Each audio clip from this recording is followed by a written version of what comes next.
You or your offspring sign up to fight for your country? We're running a Twitter poll on that.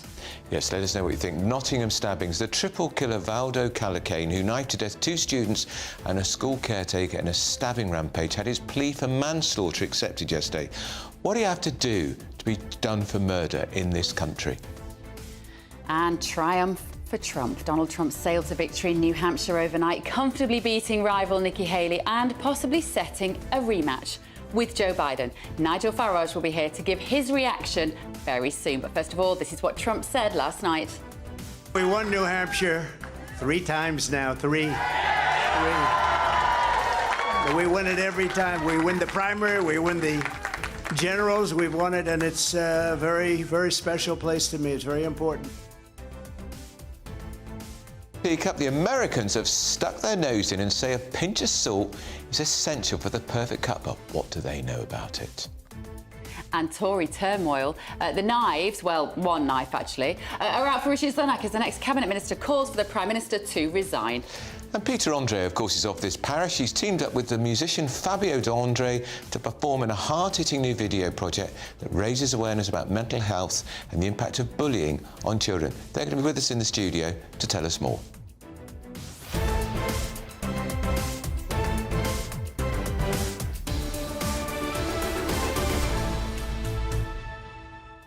Are your kids going to sign up then for the army? I will not. Or the Royal Navy? No, I'm sorry. I mean, this is controversial, isn't it? But do I want my children to go and fight for this country, for a war perhaps in the Middle East that we're not part of?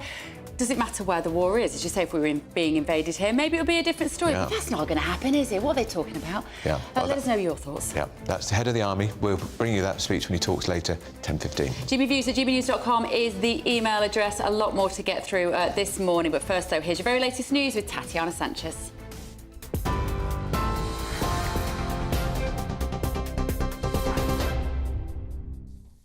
Bev, thank you very much and good morning. Your top stories from the GB Newsroom. Donald Trump swept to victory in the New Hampshire primary overnight, demonstrating his tight grip over the Republican Party's hard right. The former president took 55% of the vote, beating his last remaining challenger, Nikki Haley, while President Joe Biden secured a comfortable win for the Democrats. Ms. Haley, who's a former ambassador to the United Nations, is vowing to fight on, promising to stay in the race until Super Tuesday on the 5th of March, when 15 states and 1 territory hold their votes. A former cabinet minister is calling on Rishi Sunak to resign, prompting warnings against divisive self-indulgence from senior party figures. Writing in today's Daily Telegraph, Sir Simon Clarke says the Tories will face a massacre at the next election unless there's a change of leadership. However, several senior party figures are hitting back. Former Home Secretary Priti Patel warned the party should be focusing on the people, while former Brexit Secretary David Davies says voters are sick of MPs putting their own ambitions ahead of the country. The Liberal Democrats say Sir Simon's intervention is ludicrous. It comes as opinion polls point to a healthy lead for the Labour Party.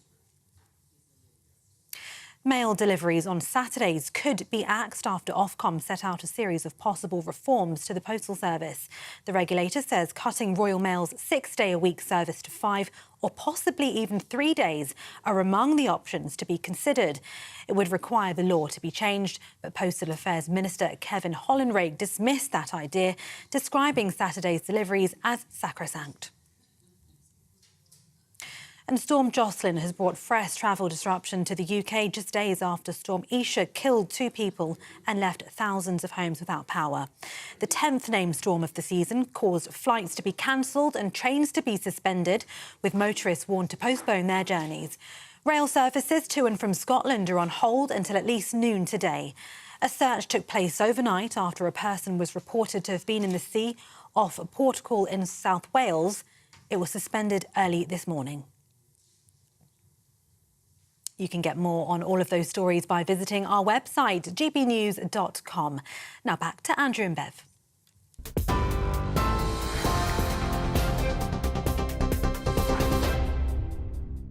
Very good morning. It's 9:34. It was very windy in the night. Were you windy in the night? Was your road windy in the night? It was very noisy, but this morning when I got up, it had gone. I've barely slept. The recycling was blowing up and down the road because, of course, which council idiots think you should put your recycling in a little box in the UK where it's windy? And so I've barely slept, so anything could happen. I'm feeling a little delirious. Now, we're going to talk about General Sir Patrick Sanders. He is the head of the army. He's making a major speech this morning. He's going to say we may need to mobilise the nation. In others, the people may have to be called up to fight for king and country if we go to war with Russia. This is coming up this morning.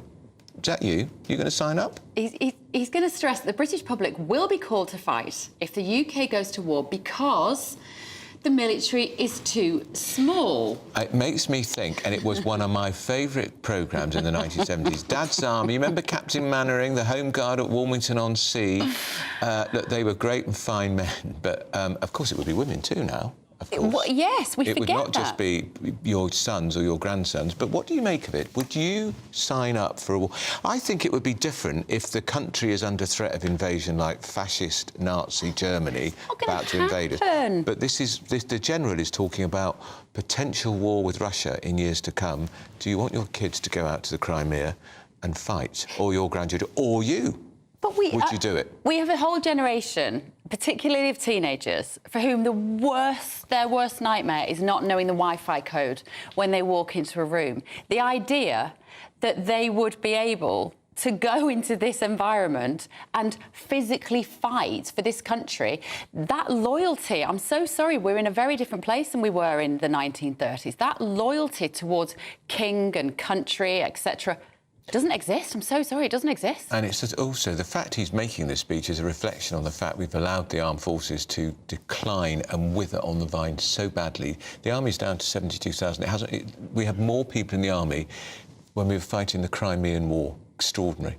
Maybe we should bring back the horses. But also, I mean, and it will be interesting to hear what's his name again, the head of the army? Sir Patrick Sanders. General Sir Patrick Sanders. Well, it's been interesting to know what he says this morning about this, because I have been led to believe over the last several decades that war now is something that happens remotely. It happens between huge planes in the sky that shoot each other, and it's not going to be human beings with guns. Like, what? So, well, we're going to ask you what you think. So we're doing a poll on Twitter. Would you fight for your country? Would you want your grandson, your granddaughter, your child, your daughter? You can go to the poll on our Twitter page at GBNews. Yes or no? It's a very simple question. Would you or wouldn't you? Yeah, and then yes, give us your reasons why. Yeah. No, give us your reasons why. We will look at it. And how many people do you think would do it? We're going to talk to the former head of counter-terrorism at the MOD, Major General Chip Chapman, who's well known to this programme. Good morning to you, Chip. This is an extraordinary intervention by the head of the army. He's making the speech later this morning. Do we need lots of men and women on the ground fighting war? As Bev said, don't we fight wars now with drones and missiles? Well, that's the big debate which has been out there between the nature of war and the character of war, and has the character of war changed? Now, if you look at the nature of war, we always say, for example, there's a Clausewitzian trinity, and that is you can only campaign successfully if the army or armed forces, the government and the people are aligned. If one of those blocks is out of sync, then you can't campaign. That's, for example, why the Americans had to get out of Vietnam. So having the debate about a draft proposal for whatever it might be, conscription, is really designed to generate discussion and perhaps new and better ideas. In terms of the character of war, the person I look to for this is Mark Milley, who's just the outgoing chairman of the Joint Chiefs of Staff in America. In 2017, he talked about 5 myths that we need to let go. The first one, wars might be short, they might not be, and of course that preceded the invasion of Ukraine. The second one, armies fight wars. They don't. Nations fight wars. The third one, armies are easy to create. They aren't. The fourth one, you can win wars from afar just by dropping ordnance. You can't. You need boots on the ground eventually, and that requires something between mass. It is true, as General Cavoli, the current SACEUR in Europe, said, that precision can beat mass, but it takes time. So really, there are 2 concepts, I think, that have been missing from most defence reviews. The first one is regeneration, how we actually make sure that the armed forces we have are fully manned, fully stocked, available and sustainable. And the second one, which again, this is designed to sort of generate discussion, is reconstitution. how do you expand both your armed forces and the industrial base to support the type of war that he's reflecting upon? And also, Chip, how do you create a generation of kids who are effectively pretty narcissistic, actually, these days? We've had this culture, haven't we, that we think, you know, you've got to love yourself first. There's this sort of mindset amongst the younger generation, all their selfies on social media. To tell those youngsters, you've got to go and put all of everything you've ever wanted to do, all your future, your ambition to one side. You've got to go and fight for this country. Most of them probably can't even name the Prime Minister. This is why you need this is why you need a national identity, isn't it, for times of crisis? Yeah, there is something to be said about that. And there's been a lot of discussion, of course, about Gen Z, the disconnected generation, which has an 8-second filter. If it's not interested in something, it moves on. And they're the generation more likely to suffer stress and burnout. They're easily offended and they lack motivation and productivity.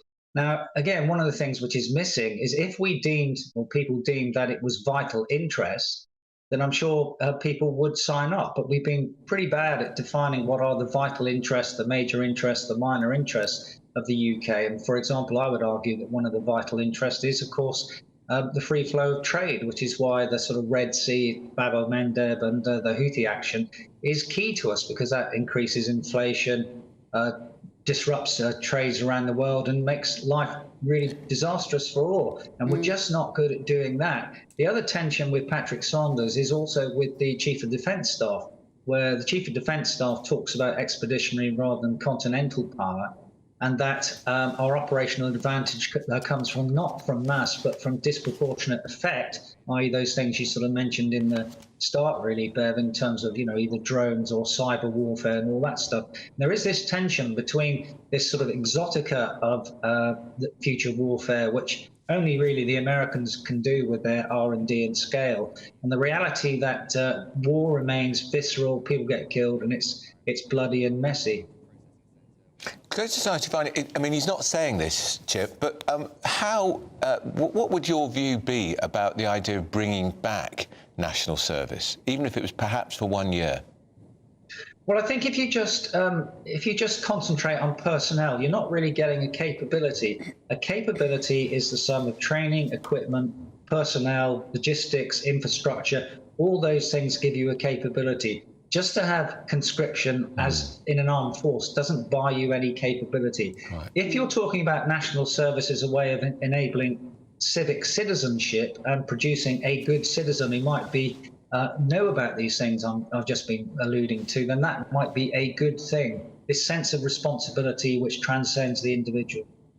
OK, brilliant. Thank you, Chip. Really Major General really Chip Chapman. National service, I mean, a lot of people talk about it. National service. Oh, I'm a big fan of national service. I think, yes, because that would then mean that these kids may not be so preoccupied with the Wi-Fi code. They have it in Israel? Yeah, I think I didn't used to think that, but I think I would be a fan of that now. Right, senior Tory MP Sir Simon Clarke has called for Rishi Sunak to stand down as Prime Minister, or else the Conservative Party, he says, will face a massacre at the next general election. Now, this is the very same man who, back in October 2022, tweeted the following: "Today, the Conservatives really need to unite. Really extremely serious events are unfolding. Our country needs leadership. Rishi Sunak is the right person to assume the immense responsibility in Prime Minister. He will have my full support." Well, that lasted a long time. And all of this comes at a time when civil service bosses have listed a change of government as one of their top wishes for this year. So are Rishi Sunak's days numbered? Conservative MP for Bracknell, James Sunderland, joins us now. Good morning, James. We did say in our introduction that the knives are out for Rishi Sunak. It's a knife. It's only one, really, isn't it? It's just one slightly useless knife. Rather blunt knife. Well, I'm a politician who believes in saying what I think. We're damned if we do and damned if we don't, whatever we say. But I think the decision last night by Sir Simon Clarke in public was wrong. It was self-indulgent and irresponsible. It's interesting, James, you say that, because, of course, he was a minister in Liz Truss's pretty disastrous administration that lasted 49 days. And he says in his article in The Telegraph, which, by the way, he didn't write this month because the giveaway is January as opposed to this month, which is written in the article, he says it's not all Rishi Sunak's fault. No, quite a lot of it, you could argue, was his administration, which is Liz Truss's fault, which is why the Tories are in such a mess now politically. Well, I don't want to go back over time. I think it's been a difficult parliament. We've had the pandemic. There are many reasons why. These events unfold the way they do. But what I would say to you is that people who remain loyal to Liz Truss or Boris Johnson need to get over it now. We've got to change a Prime Minister. Rishi Sunak's at the helm. He's a good guy. He is a very decent, very fair, very kind, but also very brave man. He has got lots of courage in terms of what he's doing so far. He's stepped up to the plate at a difficult time for the party. Let's get behind him. And that's what I'm doing. James, that is classic politician speak, because the British public do not feel like that about Rishi Sunak. I admire your loyalty, and those who think the Conservative Party has to pull together at the moment will be applauding you at home. But most people sat at home now having a bacon butty and a cup of tea are going, we don't see Rishi Sunak like that. We can't relate to him. He seems unemotional. How can he possibly know what it's like if you can't afford your prepayment meter for your electricity? He's a gazillionaire and he's going to ride off into the sunset to be a technocrat. Maybe you should be kicking him out and putting somebody else in before the election to give yourselves a fighting chance. Look, team, the suggestion of changing Prime Minister in an election year is just absolute fantasy. Why? It's nonsense. And at this point in time, I didn't know Rishi at all, actually, before we became the Prime Minister, but I've got to know him reasonably well. He's got a good brain. His judgment's pretty good. Leadership takes many, many forms. I've seen more than my fair share of it for 27 years in the army. And in my humble view, the best leaders I ever served with, Afghanistan, Iraq, Northern Ireland, they weren't people who fixed bayonets and said, follow me, boys, over the top. They were people who were decent, who had a good brain, who set the example, who led by example, people who actually made the right decision. And that is Rishi Sunak. James, there's going to be no leadership challenge. You and I know that because there'd be pitchforks at dawn. People would demand an election. Well, then you're all going to lose your seats. Well, maybe they will. But can I ask you, actually, it's a fascinating debate we're having. We're having a Twitter poll about it. You've seen in the Telegraph today, General Sir Patrick Sanders, the head of the army, he's making a speech where he says, in a future war with Russia, people are going to have to sign up, effectively a form of conscription. Do you agree with him? And do you think people would do it? Would they go and fight for king and country in a war in a far-flung country, perhaps like Russia? It's a very bold call to make, a very brave one. National Service, of course, went out many, many years ago. In fact, I think that there are people in their 80s now who were the most recent batch of those to do National Service. So what I would say is this. I'm not averse to the concept that very difficult to do. Politically, there's no appetite for it at all. But I do believe there is a need for more public service. There is a need for people to understand that the last 4, 5, 6 decades of relative peace is unprecedented in our history. And that actually, if the balloon does go up, if there is an existential threat to the UK, either directly or through Article 5, NATO, then we'll be required to pick up arms and fight against an aggressor, fight for our freedoms, as we did many occasions in the 20th century. All right, that's a very interesting answer. That's James Sunderland, who's the Conservative MP for Bracknell. Well, talking of fighting, Donald Trump did pretty good in New Hampshire. In the studio with us is the person who knows all about the Republican Party and the politics, the political journalist Laurie Laird. Laurie, is it home and dry now? Slam dunk, to use the American expression? Yes, I think it is. Is it? Although I thought that after Iowa, and we Right. covered New Hampshire breathlessly. And look, I'm a geek about these things, Sure. as you said. So I watched every bit of it. It was over before the polls even opened in New Hampshire. I think Nikki Haley said, I'm going to fight on, I'm scrappy. I think her days are numbered. It's really expensive to run a political campaign. Yeah. Well, I mean, DeSantis, $200,000, wasn't it? Or something? He spent $200 million. $400 Sorry, million in the end, I think. in Iowa. He million, visited every county. He had corn dogs with people in Iowa and didn't come anywhere near Trump. Yeah. And Nikki Haley was really counting on New Hampshire because it's a more centrist voter base. Yeah. It didn't happen for her. I can't see her staying on because the next big event, we've got an event in Nevada, and then February 24th, the primary in her home state.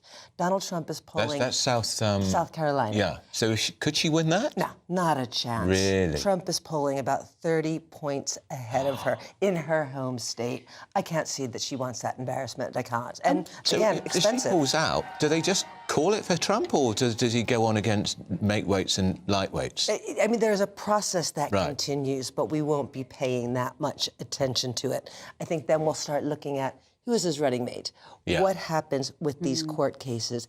And what do the Democrats do? What will a Democratic campaign look like? Now, Biden and his wife, Kamala Harris, and her husband all got together in Northern Virginia yesterday, did a bit of a rally. The theme was abortion rights, and I think that's where the Democrats are going to go hard. Yeah. Because I mean, they've got themselves in a terrible pickle about this, the Republicans, haven't they? I mean, it should be down to individual states, shouldn't it, to decide? That's exactly what happened. So the Supreme Court said a right to abortion is no longer a national right. Yeah. Throw it back to the states. Exactly. Now, I think if we had a braver legislature in the UK, this shouldn't be a judicial issue. No. The right to abortion. Yeah. This is something that lawmakers should look at. It's not going to happen. We don't have a very, let's say, brave legislature right now. And it's what, I guess, people read into that debate, don't they, about abortion. It resonates for so many issues about religion, about freedom of choice, about bodily autonomy. So even if people don't have a strong opinion on abortion, they might have a strong opinion on an issue around it. Any of those. And I think you're right. It comes down to individual choice. And can the judiciary affect that? Can states affect that? But it's a really strong issue for the Democrats. Make that a big central issue in his campaign? I think that's extraordinary to think in 2024 abortion becomes a major issue when it should be about the economy and Ukraine and... in the world's biggest economy, and that's what we are talking about. And most Americans support a right to abortion with some degree, with some limits. But that's the strongest point for the Democrats. I'm astounded that the Democrats aren't getting a little bit more credit for the state of the economy. Most Americans say they're worried, two big things, immigration and the economy. The fact that immigration was a big deal in New Hampshire, which is thousands of kilometers away from a border. But that's what voters said they were interested in. The other thing was economics. On most metrics, the U.S. economy looks very, very strong. Job creation is very strong. Inflation is coming down.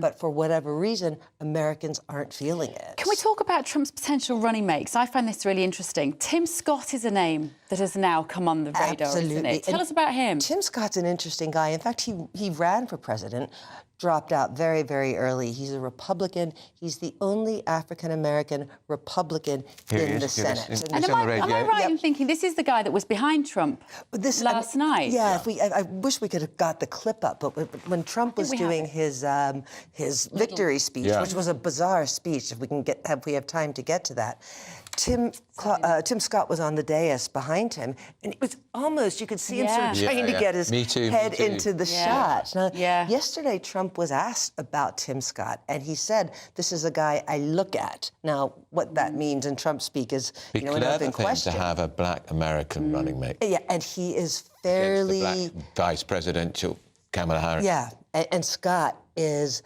not a centrist Republican. He's pretty far to the right of the party. He's got a great backstory. Even more than Trump? Oh, wow.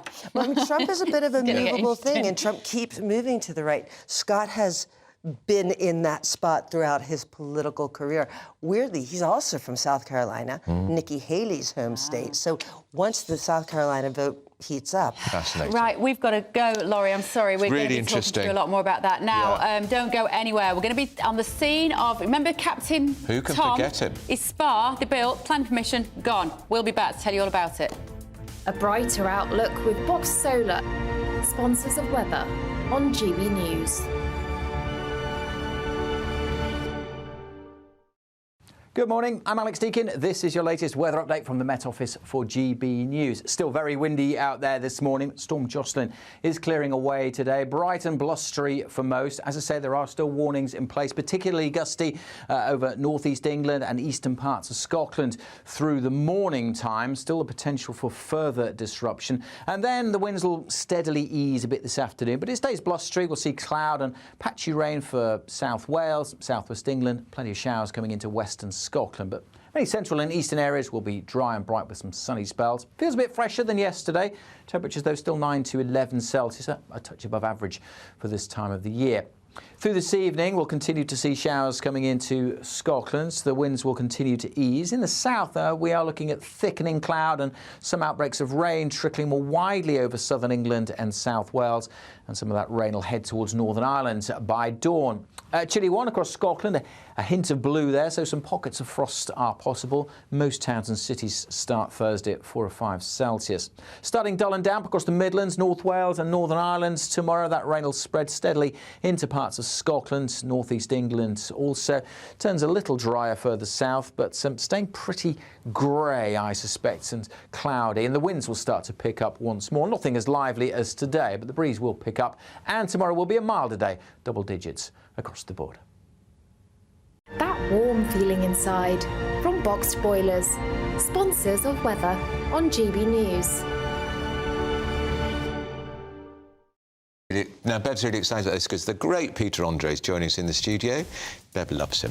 He's been acting in a new video highlighting teenage mental health and suicide. It's been described as both chilling and empowering, and he's going to be here in the studio to talk about it, and Beb is really excited about it. Very important topic to discuss that. This is Britain's Newsroom on GB News, the People's Channel.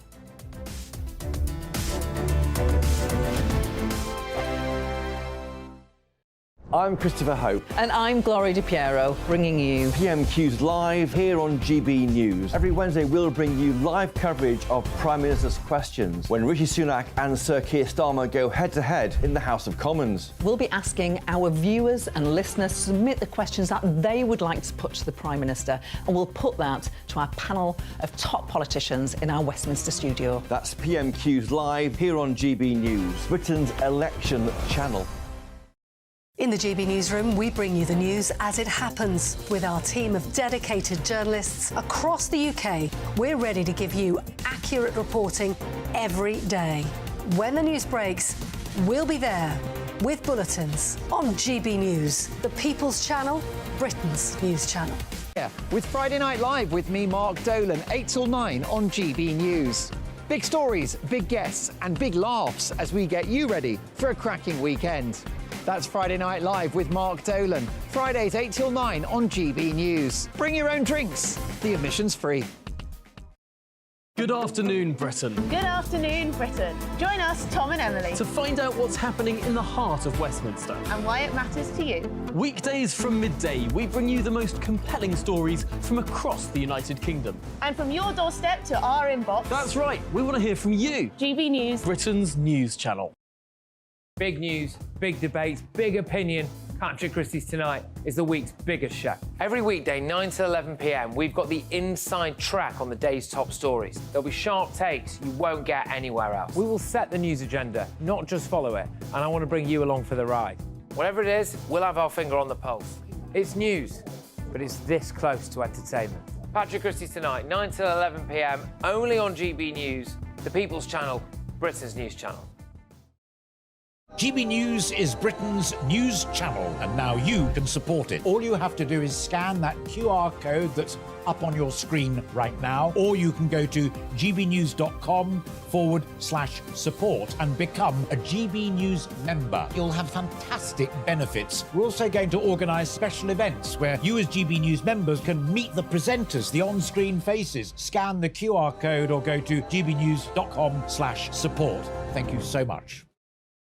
Join us every night on GB News at 11 p.m. for Headliners, which is 3 top comedians going through the next day's news stories, which is exactly what you need, because when the establishment has gone crazy, you need some craziness to make sense of it.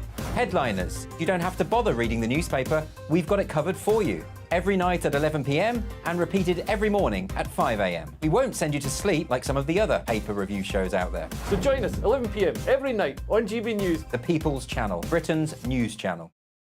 I'm Michelle Dewberry, and I'm not here to tell you what to think. I'd much rather hear what you have to say. So, send in your opinions to gbviews@gbnews.com. Keep them clean, and you never know, I might read them out. With my panel here on Jubes & Co, we debate, we get stuck into the issues of the day on a show where all views are welcome, especially yours. GB News, the People's Channel, Britain's news channel.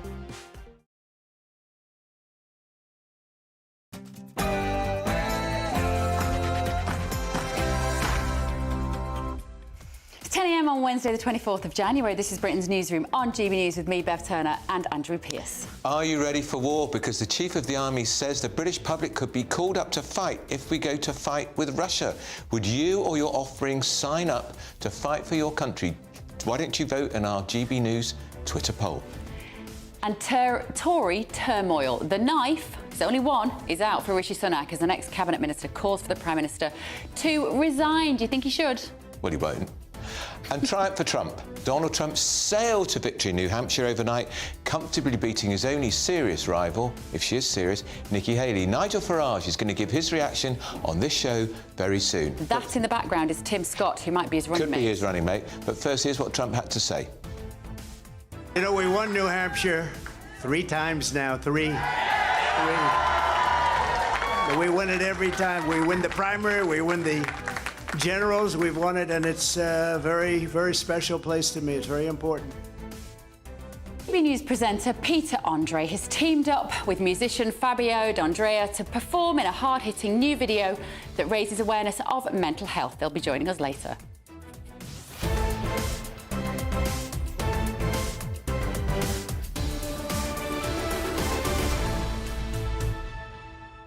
Why do I think Dad's Army when I think of General Sir Patrick Sanders? Because I love that show. It's one of my favourite comedies.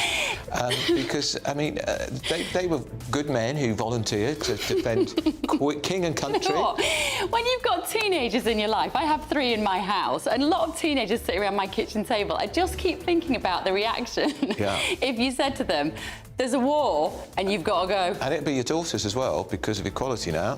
Women fight alongside men. They'd ask if they could pack their straighteners and their hair curlers. Anyway, am I right? And that's just the boys. Am I doing exactly? Am I doing a disservice to the teenagers of this country who might be queuing up to go to the front line to fight for Rishi Sunak and the rest of the government? Anyway, our Twitter poll is interesting. Do go on there and tell us what you think. First, though, here's your very latest news with Tatiana.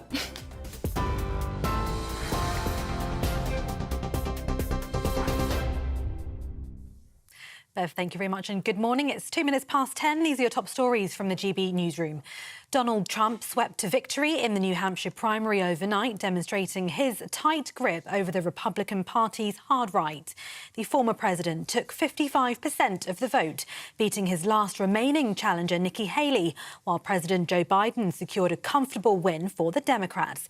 Ms. Haley, who's a former ambassador to the United Nations, is vowing to fight on, promising to stay in the race until Super Tuesday on the 5th of March, when 15 states and 1 territory hold their votes. Despite her loss, recent polls have suggested Ms. Haley has a better shot at winning an election against current President Joe Biden than Mr. Trump, which he addressed during his victory speech. She pretended she won Iowa. And I looked around, I said, didn't she come in 3rd? Yeah, she came in 3rd. And then I looked at the polls. She was talking about most winnability, who's going to win, and I had one put up. I don't know if you see it, but I have one put up.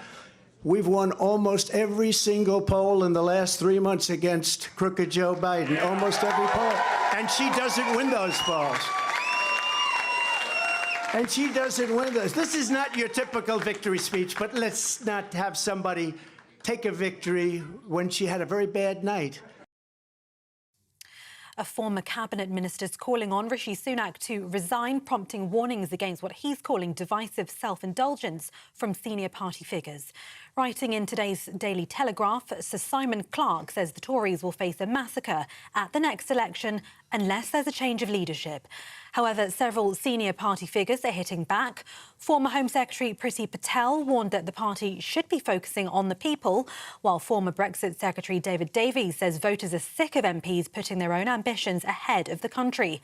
But former Culture Secretary Nadine Dorries says more people are starting to doubt the Prime Minister. People are criticising him this morning. They're not criticising Rishi Sunak. They're not backing Rishi Sunak, by the way. They feel exactly the same.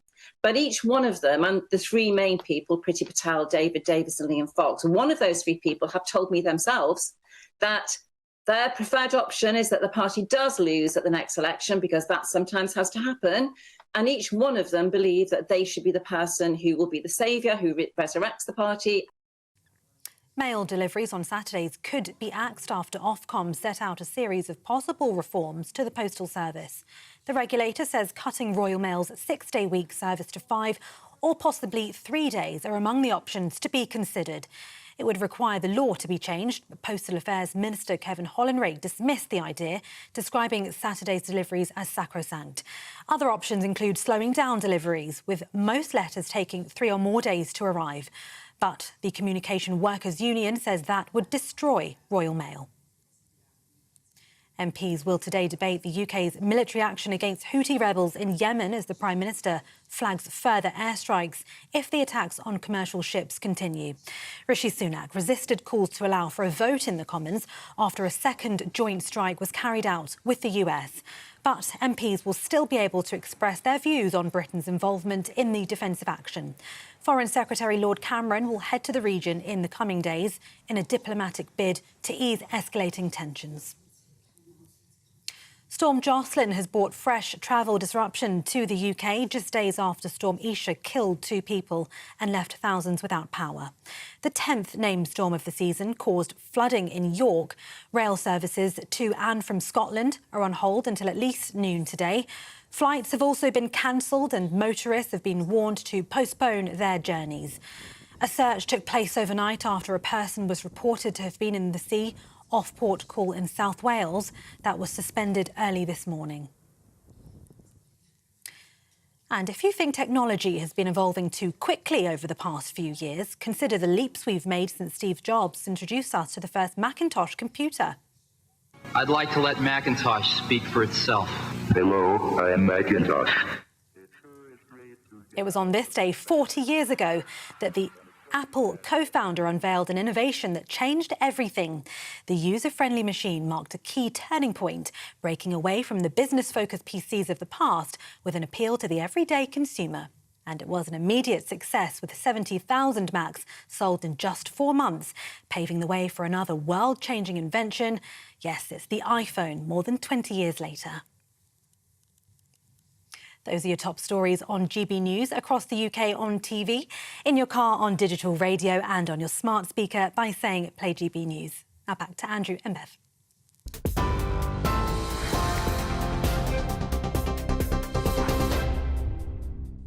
Very good morning, 10:07. We're asking today, would you go and fight for your country in the event of a war? And if not, why not? You can vote in our poll on Twitter at GB News. This is just so you know the context. General Sir Patrick Sanders, he's head of the British Army, making a speech in about 5 minutes saying that's exactly what he wants people to do.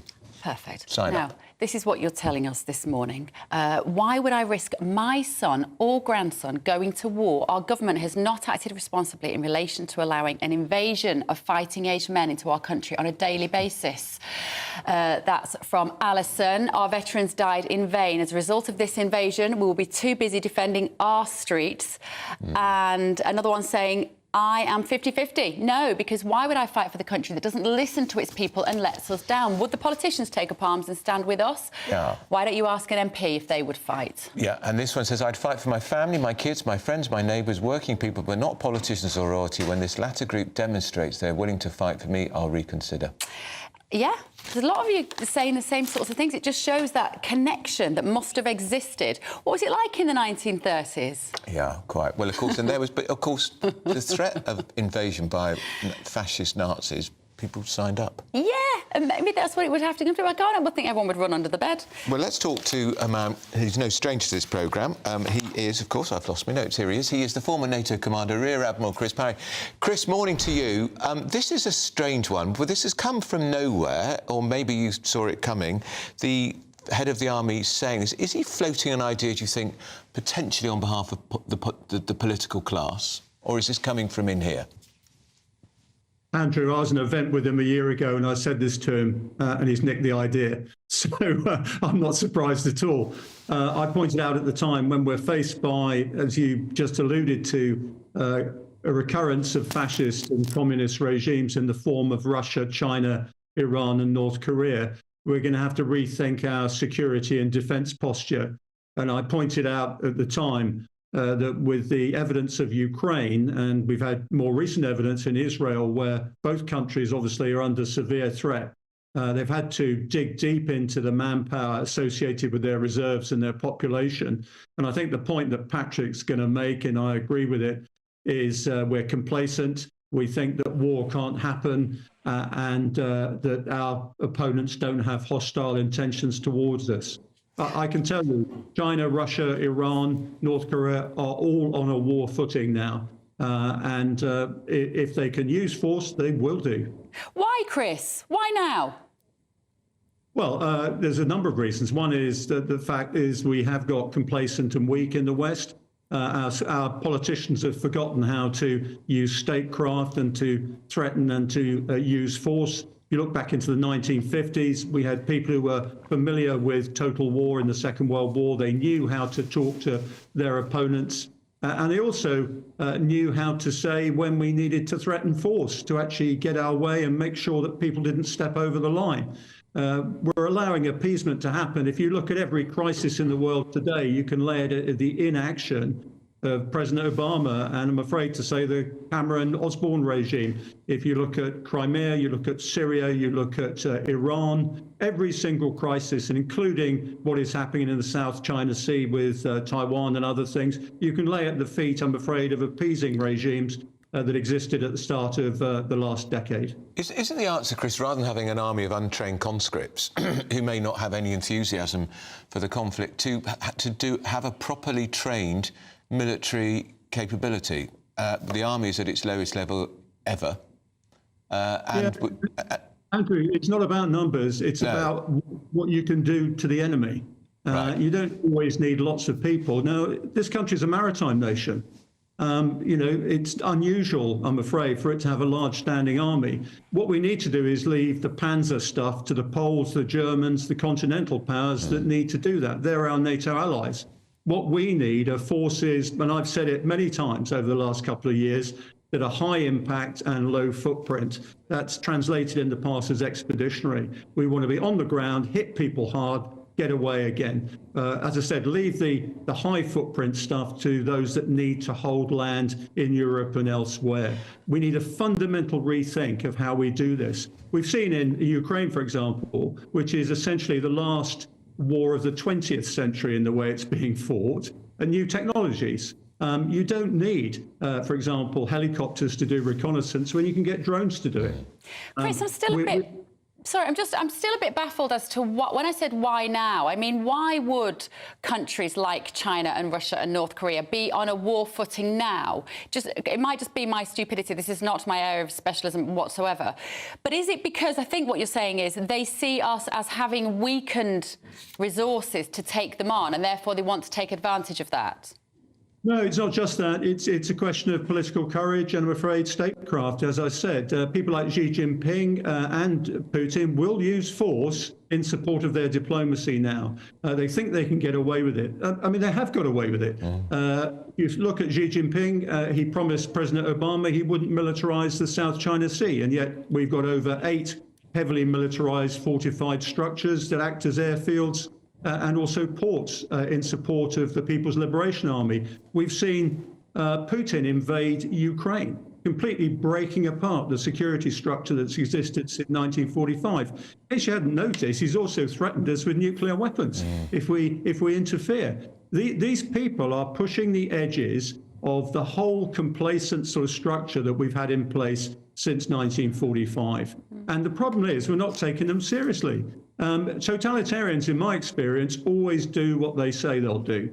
And right now, they're saying we're pretty insecure in our own countries. We're going to externalize those insecurities and push against our enemies. So go around the world again. We've seen Russia push on Ukraine. If it gets away with it in Ukraine, you'll see pressure on Finland, Sweden, and the Baltic states next. If you don't push back on China, it will blockade Taiwan. It will take over the South China Sea. Iran is already destabilizing the greater Middle East. And last week we heard from Kim Jong-un that actually he wants to take on South Korea. I mean, they are actually promising, you know, what they want to do. Can I just ask you one last question, Chris? You did mention that we're a maritime nation. We've got two enormous aircraft carriers anchored in Portsmouth Harbour. We're sending planes to bomb the Houthi rebels from Cyprus. Why aren't they being deployed if we are such a power, if we really want to be serious about repressing the threat in the Red Sea? Yeah, we're not needed. There's an American strike carrier there that can more than handle the issues. We've got HMS Diamond and a Type 23 frigate on station as well. That's exactly what we need to supplement what the Americans are doing there. If we put a carrier there, if we put other assets there, they simply become targets. You have to defend them. There's absolutely no point in deploying a carrier right now. If the Americans want to redeploy the carrier elsewhere, that's fine. But can I just circle back and say we don't have to have national service or anything like that, which is what people are getting wrapped around the axle on. I mean, there are 7 European countries that do have national service. They haven't got rid of it. But we can do a lot more with our reserve structure. We can do a lot more with retired veterans. But we do have to get into a mentality which says we could be at war. Trotsky had a very famous quotation. He said, you might not be interested in war, but war is really interested in you. And we've got to look at that.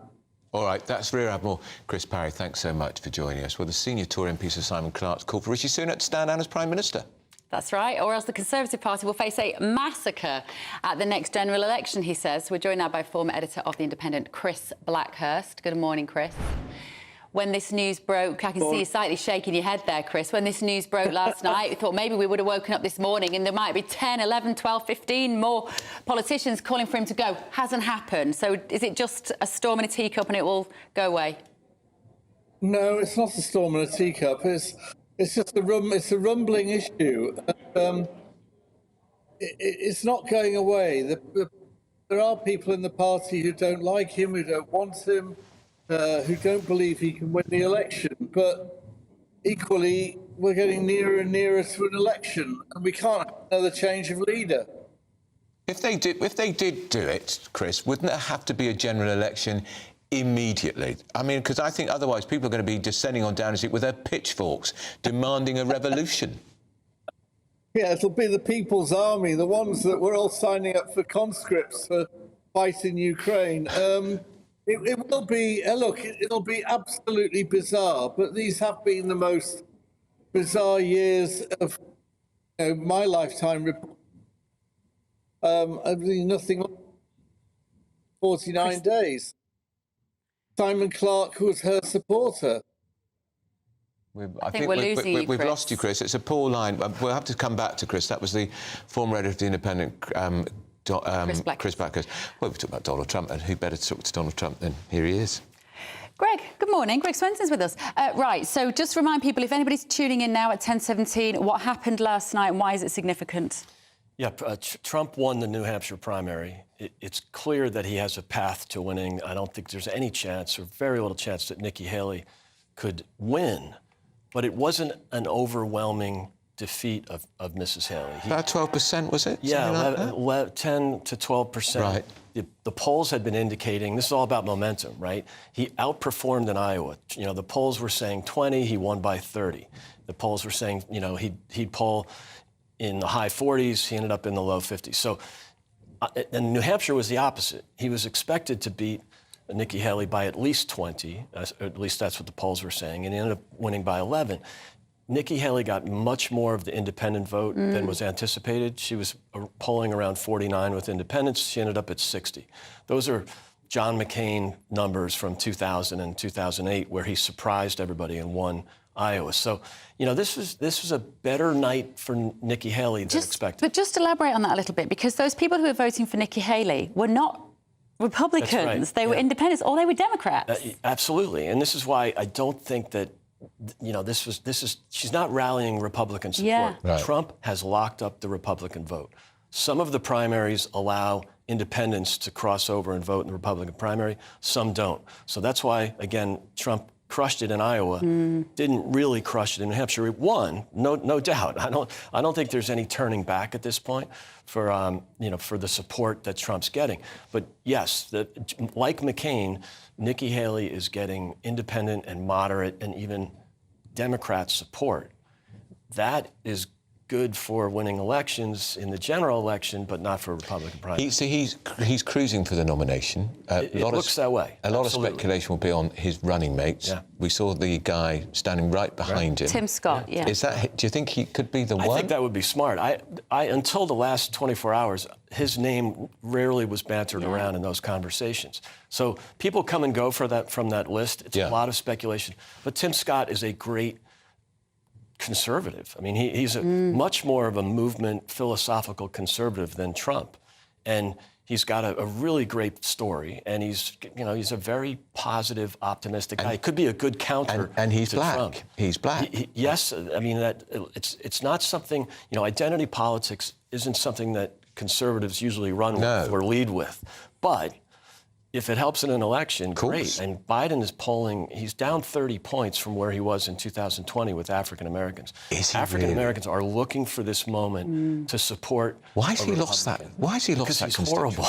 because Biden. And he's useless. He is. I mean, he's polling at 31 on the economy. Real wages are down 2.5%. It's a mess. He's polling at 33 on foreign policy.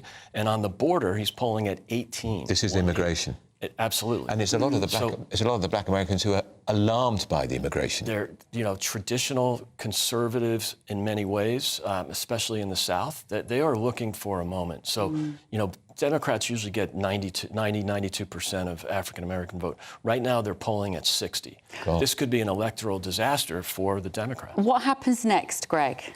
What's the next step in this journey now? The big one's South Carolina, and you saw Nikki Haley last night said she's going to stay. I think if Trump had won by... That's where she's from. She was the governor of South Carolina, and she's going to lose in South Carolina. So I don't think it will be a great moment for her. But if Trump had won by 25 or 30 last night, then I think she'd have to drop out.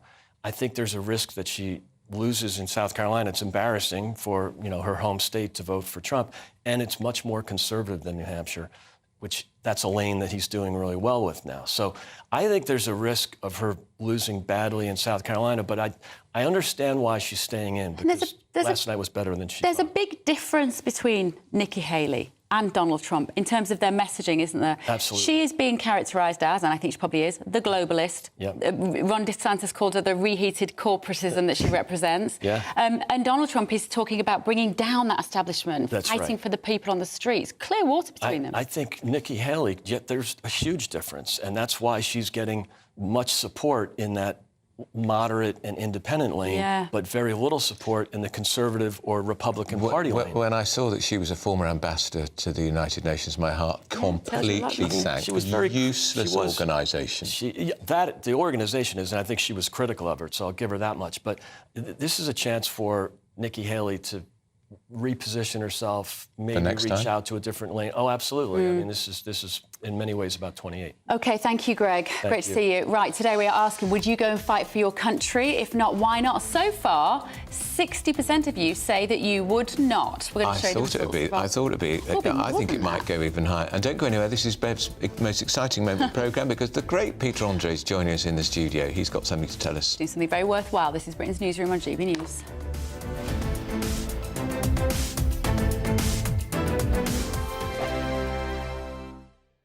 Wake up to the headlines with Headliners every morning at 5 a.m. We treat you to the day's biggest stories before anyone else, 7 days a week. You can catch up on everything you need to know before you've even had your kippers. Headliners every morning at 5 a.m. only on GB News, the People's Channel, Britain's news channel. I'm Andrew Doyle. Join me at 7 o'clock every Sunday night for Free Speech Nation, the show where I tackle the week's biggest stories in politics and current affairs with the help of my 2 comedian panellists and a variety of special guests. Free Speech Nation, Sunday nights from 7 on GB News, the People's Channel, Britain's news channel. Big news, big debates, big opinion.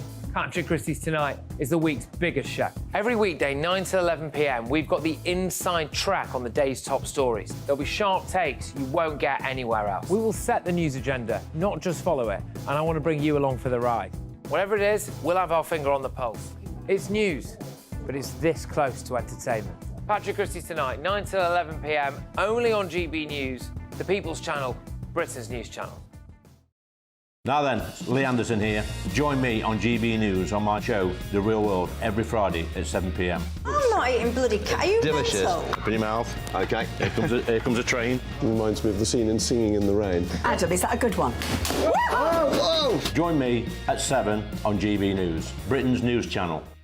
When the news happens, it happens here. And really important breaking news. Breaking news this morning. On TV, radio and online, the news starts here on Britain's Newsroom. All the biggest stories and the answers that you need from across the UK and beyond. Join Britain's Newsroom from 9:30 on GB News. The People's Channel, Britain's news channel.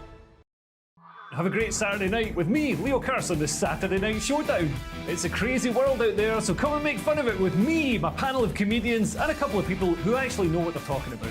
The Saturday Night Showdown is your front row ticket to the clown show every Saturday, only on GB News, the People's Channel, Britain's news channel. Good afternoon, Britain. Good afternoon, Britain. Join us, Tom and Emily, To find out what's happening in the heart of Westminster. and why it matters to you. Weekdays from midday, we bring you the most compelling stories from across the United Kingdom. And from your doorstep to our inbox. That's right, we want to hear from you. GB News, Britain's news channel.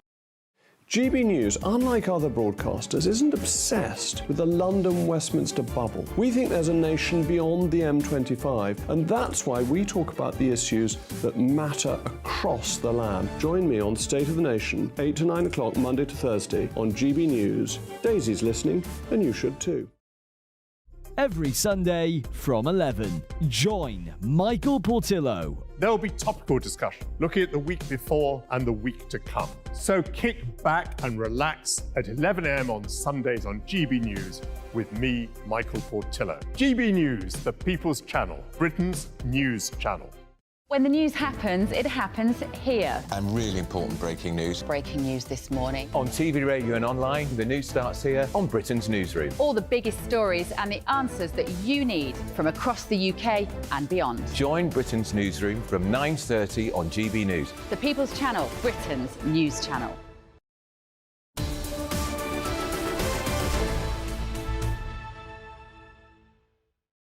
Now, delighted in the studio with us is our very own Peter Andre, who does the fabulous Saturday breakfast show and filmmaker. Mid-morning show. Mid-morning show. Of course, it's mid-morning. What time are you on, Peter? Remind me. 10 till 12. Very good time. Very good time. I love Of course. that. And his great mate and filmmaker, Fabio De Andre. Now, you've made a really powerful film about mental health. Tell us about it. You go first, because this is your baby. Sure. Well, this video is part of my new album, which is the first ever classical visual album. So I've made a whole series of these music videos set to my piano compositions. But what I like to do, because it's instrumental music, is make quite challenging music videos. And so I really wanted to tackle the subject of cyberbullying and teen suicide and teen mental health in this video.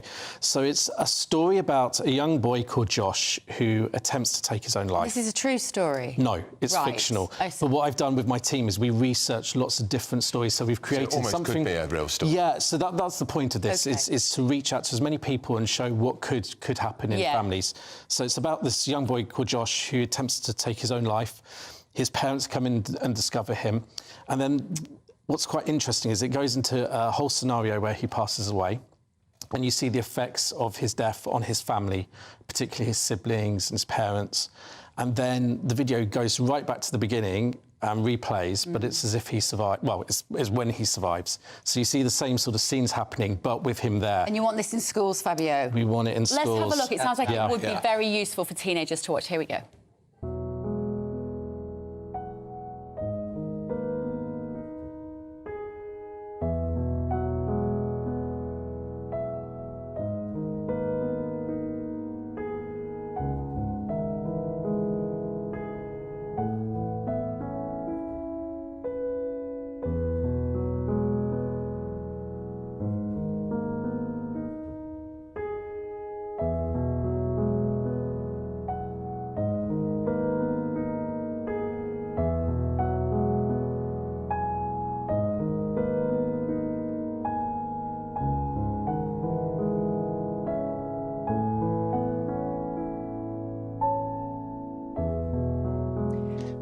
Because this is so different to bullying when we were kids. It's cyberbullying. Which is worse, because when you're a kid and someone sees you in the playground, you see who you're dealing with. Yeah. Yeah. You know, now you create this image of a monster in your That's right. And for those people who are listening on the radio, we're seeing at-home scenes with a family. Like every household will go through kids looking at phones with images of teenagers being beaten up on the screen.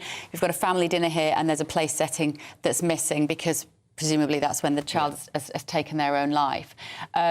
How much luck do you think you're going to get getting teachers to play it in assemblies and have discussions? Well, just, sorry, if you don't mind me saying, for anyone that doesn't know, Fabio did one of these videos with Mel B and it was received incredibly well around the world, and that was on domestic abuse. Yeah.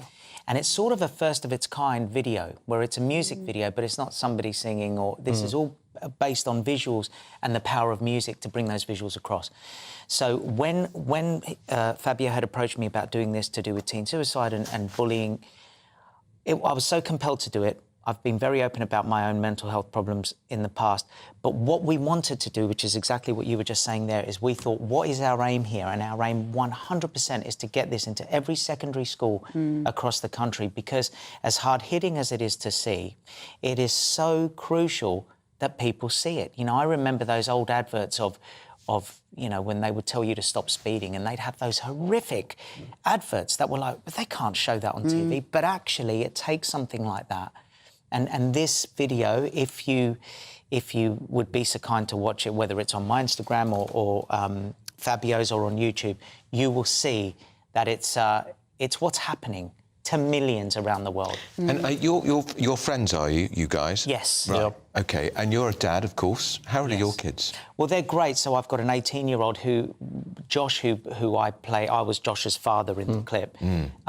Josh could have been my son. Right. You know, I remember walking in and seeing him in the first scene, and I got incredibly emotional. And I said to Fabio, I'm not a director, so please don't think me rude, but start filming, because this is a genuine response, because I thought it was so raw, wasn't it? It felt real. Yeah. You know, but I've got 16-year-old and 10-year-old as I should know my kids. You've got lots of them. But you know, and another one on the way, and you think, where every family is different, every situation is different.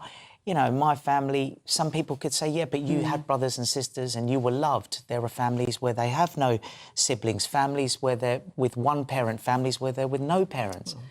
This can apply to anybody. So we want to have a look at some of the most recent comments on YouTube about this video. Robert has said, such a moving piece, having lost someone a few years ago, and also my daughter for her Year 12 project is creating a similar piece.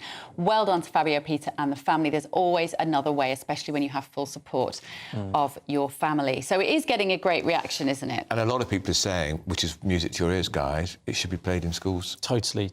Well, I think that's what's really helping this out. And as Peter said, you know, I wanted to create something really gritty and realistic, and we can't hide away from these issues. No. Even today, there's an inquest that's been announced in the news. A young 10-year-old girl took her own life because she was being bullied online, and you know, fake photos of her were being shared on Snapchat. So and cruel. The problem is, if we wait until these issues happen, it's too late. Yeah. If we talk about them now, we can save children's lives. And putting them on with music like that, because that's how kids absorb information now. You can give them a book about it, but they're not necessarily going to read it. No. Get them to watch that in a PHSE lesson. And the positive side of it is that we show you an outcome if the alternative outcome. Yes, so it has a positive, uplifting end. Please click on these links if you need to talk to somebody, you know, because there's a lot of people suffering, and that's what we're here for. And I'm sorry it's a bit grim, but we really want to bring this. Lots of parents, grandparents watching and listening and thinking that could be their child. Quick question, Peter. Well, first of all, Saturdays are doing brilliantly. Well done. Quick question. Your teens, would they go and fight in the war? What would the reaction be around the kitchen table? Because this is what we've been talking about, the army chiefs, because where we grew up in Cyprus, my parents are from Cyprus, and it's compulsory. You have to... Well, there's 7 or 8 countries in Europe still where it's national service. So if we lived in Cyprus, they would anyway. Right. And so for a lot of people, a lot of cultures, including our own, it's a normal thing to do. Do they feel the loyalty to the British government, to this country? That is a question I don't know, because when you're brought up in a culture where it's not compulsory, all of a sudden to try and make it compulsory, very different thing to being brought up with that. Yeah. Would you fight for king and country? A far-flung war in Russia, maybe? That is a really good question. I am not sure I would do, to be honest. And as Peter said, when you've got dual nationality, you can play that to your advantage as well. Yeah. And I have an Italian passport, so... But then Italy is the same as Cyprus. They actually have everybody going into the army. Well, OK, thank you, gentlemen. Really, and Good luck with it. Good luck with it. Let us know how you get on if you get it into schools. And people can see the whole video on YouTube or on your Instagram. And good luck with the programme on Saturday. See you Saturday, 10 to 12, Don't miss him. It's a great show. Right, a lot more to come this morning. It is 10:34. We're very late for Tatiana. She's very patient. Here she is with the news.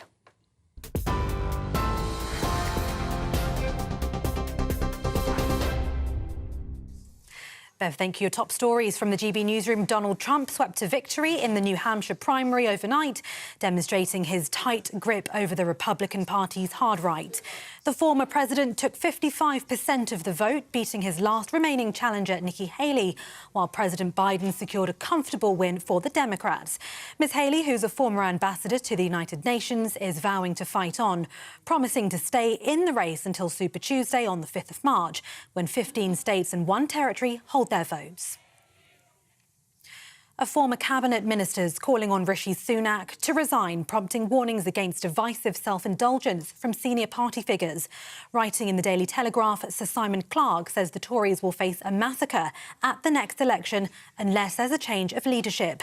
However, several senior party figures are hitting back, among them former Home Secretary Priti Patel, who warned the party should be focusing on the people.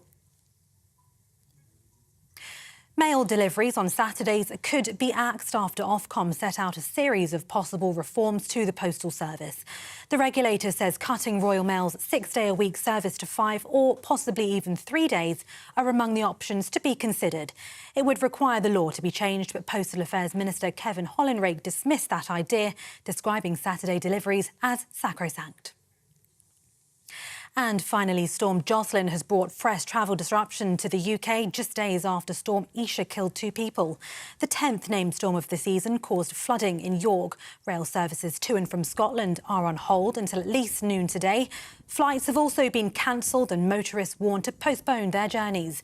A search took place overnight after a person was reported to have been in the sea off Portugal in South Wales. That was suspended early this morning. You can get more on all of those stories by visiting our website, gbnews.com.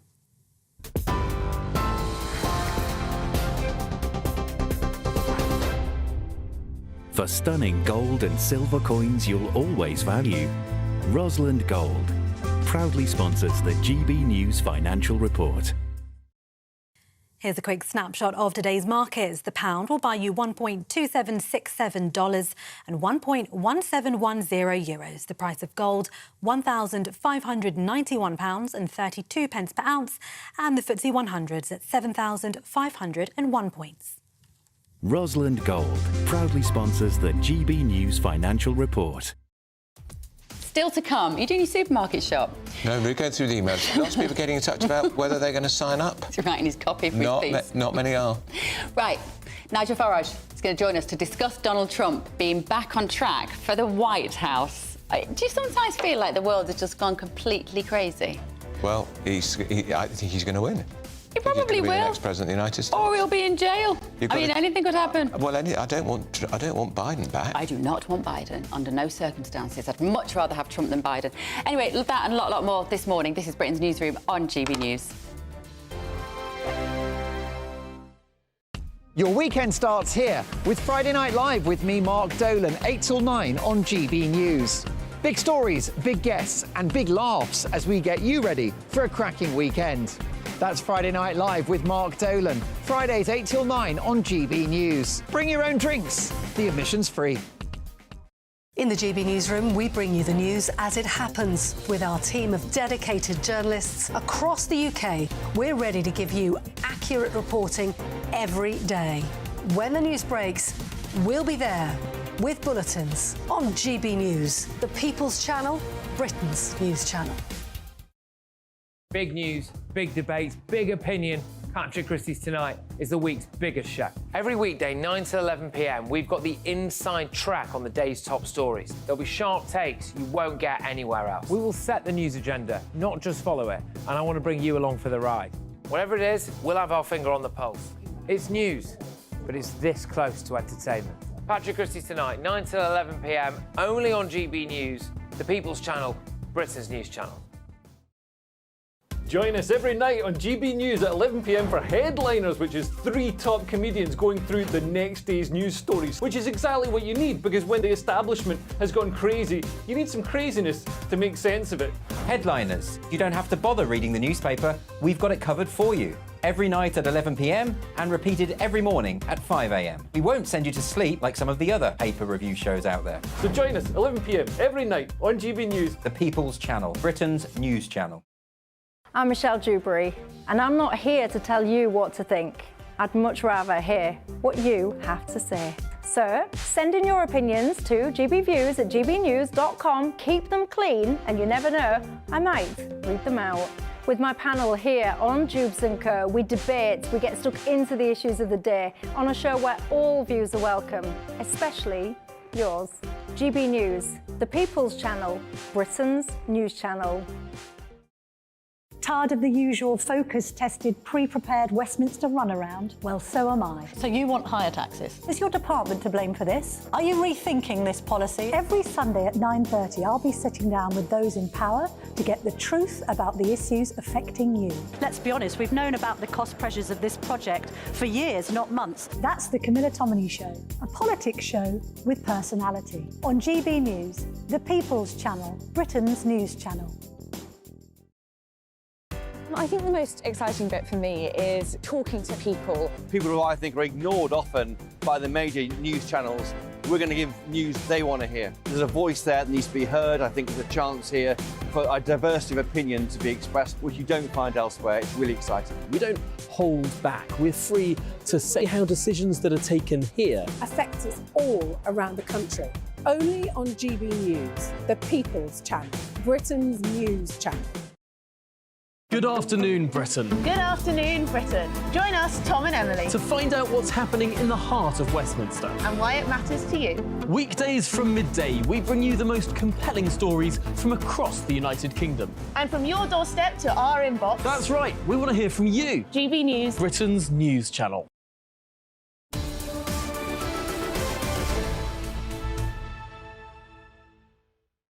Yeah. Good morning, it's 10:41. Donald Trump won last night in the New Hampshire primary. We are going to be talking now to Nigel Farage to get his reaction, just before we talk to Stephen Pound and Mike Parry. Good morning, Nigel. Hello. Looking very well still after your stint in the jungle. You've not put on any of that weight, have you? You look fabulous. Right, Donald Trump won last night. Not really a surprise. No, I mean, look, he's got fanatical support amongst the Republican base. If there was one state in which he might do badly, it was New Hampshire, because it wasn't just registered Republicans voting. Independents could vote in that primary as well. And he's still 11, 12 points ahead of Nikki Haley. I honestly can't understand what she thinks she's got to gain by going on to a home state, 24th of February, and probably being beaten by 30 points. So, look, the nomination is Trump's. It's kind of all over. I suppose, is she fighting, in a sense, Nigel, for next time round? Because she must know she can't win. Is she trying to position herself for 4 years' time? She may be trying to position herself 4 years' time, but, you know, it's not a good thing to upset the base, is it? It's not a good thing to make the base think, look, we've got to turn out. You know, when Super Tuesday comes up on March 5th, where a dozen states are voting, she's got to be very, very careful not to damage her reputation long term. Nigel, we want to also, while you're here, talk about this story that's in the papers today about the fact that if we go to war, the head of the army is saying that the public might be called up to go and fight for the country. We've got a Twitter poll running, and there's a very much 60-40 at the moment. I thought it might be more, saying I wouldn't go and fight for this lot under no circumstances. I'd like to see them on the front line. What's your take on this issue? Because it does raise something actually quite important, doesn't it?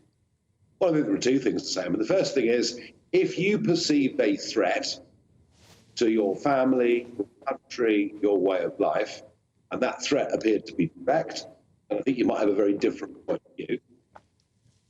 But the other worry I've got is, what about all these people marching in the streets of London, the pro-Palestinian demonstrators, who seem to object to everything we've stood for ever since the Balfour Declaration in 1917? I mean, if we call those up, What do we do when they refuse?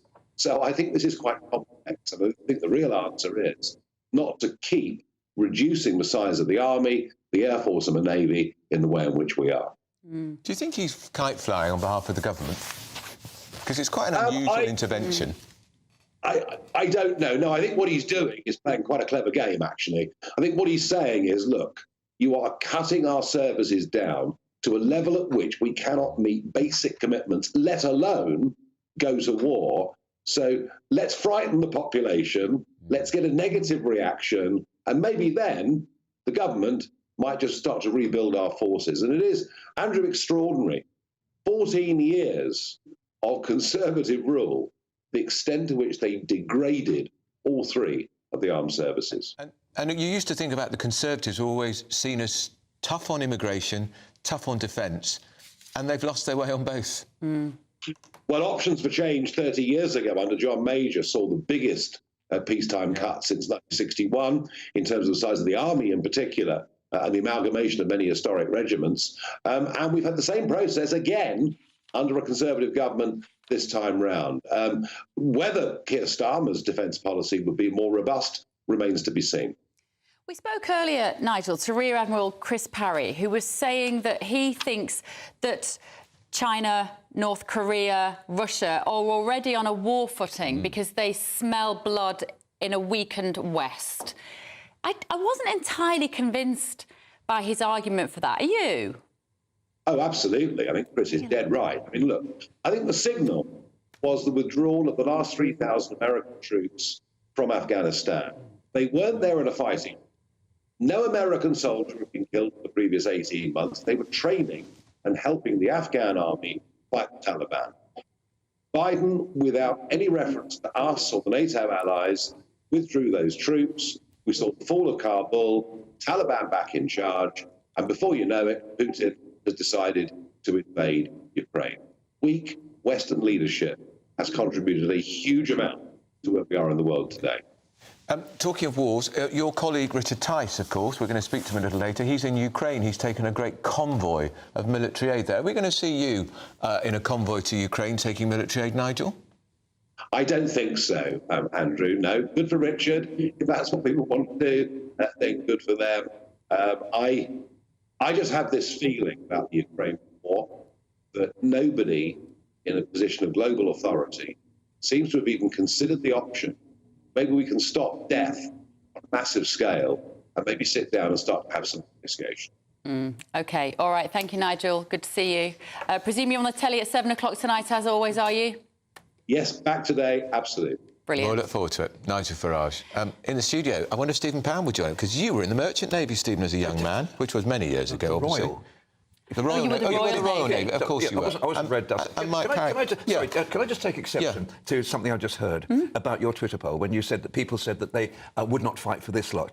Politicians are temporary. They come and they go. The love of your country, the patriotic love you feel for your country is eternal and perpetual. So don't ever confuse your country, your nation, the heartland, the thing that beats within your body with politicians. That actually demeans patriotism and it demeans the sense of duty that I think runs right through this country still. And there is I can't think of almost a single example of how the younger generation coming up, even my generation, have been taught to love this country growing up. You don't hear God Save the King as it is now. You never see a Union Jack flag. If you put a Union Jack flag up, you're considered to be some sort of crazy racist. The fight that taxi driver had. The taxi driver, exactly. We've shied away from this idea of Britishness with the pursuit of multiculturalism, which is not all bad.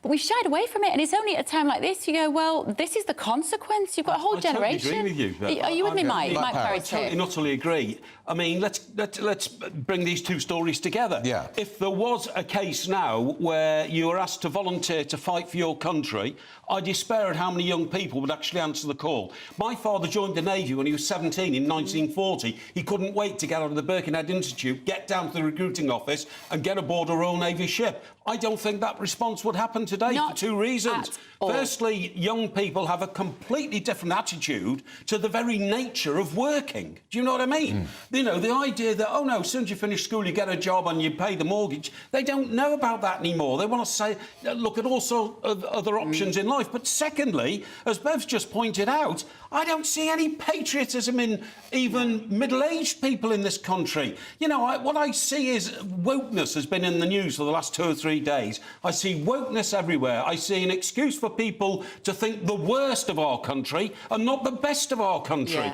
And that is going to damage us enormously if we have to stand up and be counted. I think he's right, isn't he? Well, I don't know. I mean, this is exactly the same debate that took place in 1937, 1938. There was that famous debate in the Oxford Union. There was. This House would not fight for king and country. And they carried it. And they carried it. And even von Ribbentrop immediately sent a cable to Berlin. Yeah. And he said, you know, the British are weakening. Look, one of the things that was instituted about 2005 was a thing called Armed Forces Day on the 23rd of June. Right. And I don't know about round your way, but where I am in West London, we celebrate Armed Forces Day, not in a glorification or a jingoistic way, but out of respect for our armed services. I'm glad to hear that. But I genuinely think that if push comes to shove, the British people will not let us down. They will be. But do you think it would depend whether we felt imperilled in our own country, like we might have done over Nazi Germany, as opposed to fighting a war in Russia? Hang on a second. Against Russia. We weren't imperilled in 1939. Poland was imperilled in 1939. We had a mutual support pact with Poland. They'd have come after us. Well, you know that and I know that, but you remember, you know, a far-off country of which we know little. Yeah. That was said at the time.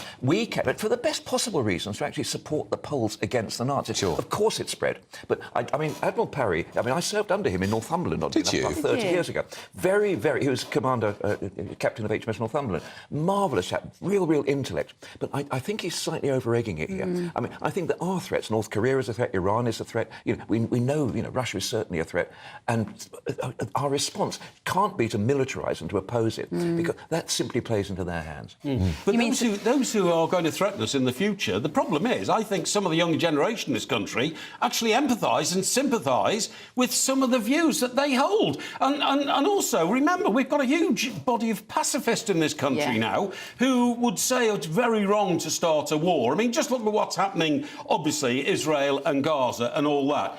Israel are now universally condemned for trying to defend their own country. Not by me. Of course not, and not by me. But what I'm saying is that would spread everywhere. Does anybody have a right to even defend their own country if it means you've got to kill other people who are threatening your country and threatening your way of life? And that's a feeling around the world. It is. It's that sort of moral conundrum which is discussed in schools up and down the country.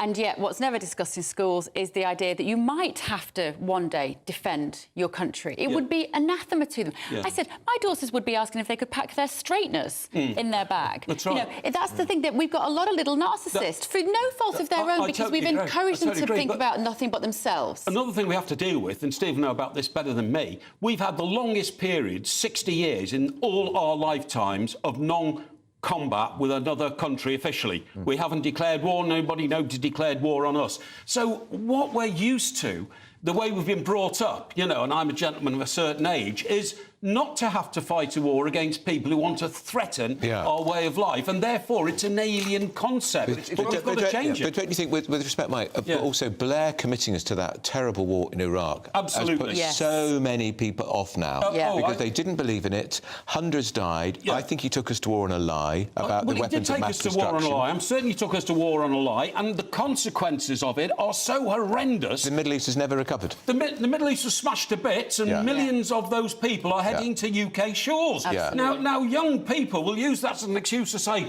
well, look what happened last time we stood up and tried to intervene. I'm not being party political here, Stephen, but I think it has changed people's perception about the military. We've had this argument many times. Don't forget, the Twin Towers took place before, 2003. You know, there was, Osama bin Laden wasn't provoked by. Well, Iraq was a consequence of the Twin Towers because George Bush misread the reason for the Twin Towers. They got it the wrong. In some ways, they got it the wrong way around about that. So, but look, the thing is that liberal intervention had worked in Sierra Leone, it worked in Kosovo, it had actually worked. And I think that, I honestly believe that Tony Blair acted for the best possible reason. He was catastrophically wrong. But Mike touches on a very important point.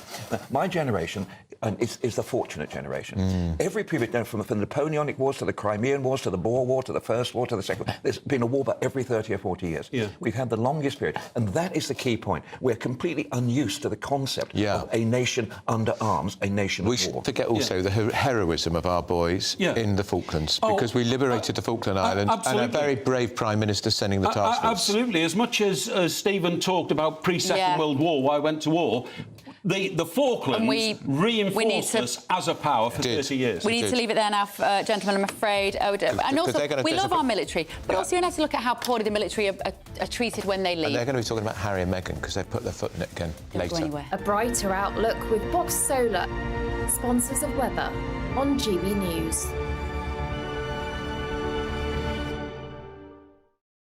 Good morning, welcome to your latest GB News weather update with me, Annie, from the Met Office. Storm Jocelyn is now moving away, but it will still be fairly windy out there through the day, but still feeling mild with plenty more sunshine. This area of low pressure is Storm Jocelyn. You can see as it moves away, we've still got quite a few isobars across mainly northern and eastern areas. That's where we've got a wind warning still in force through the first part of the afternoon, particularly across the Pennines is where we could see some very strong gusty winds. But it will be dry, much drier than yesterday with plenty of sunshine. Fairly hazy sunshine, having said that, and we'll see a risk of showers, particularly across northwestern Scotland.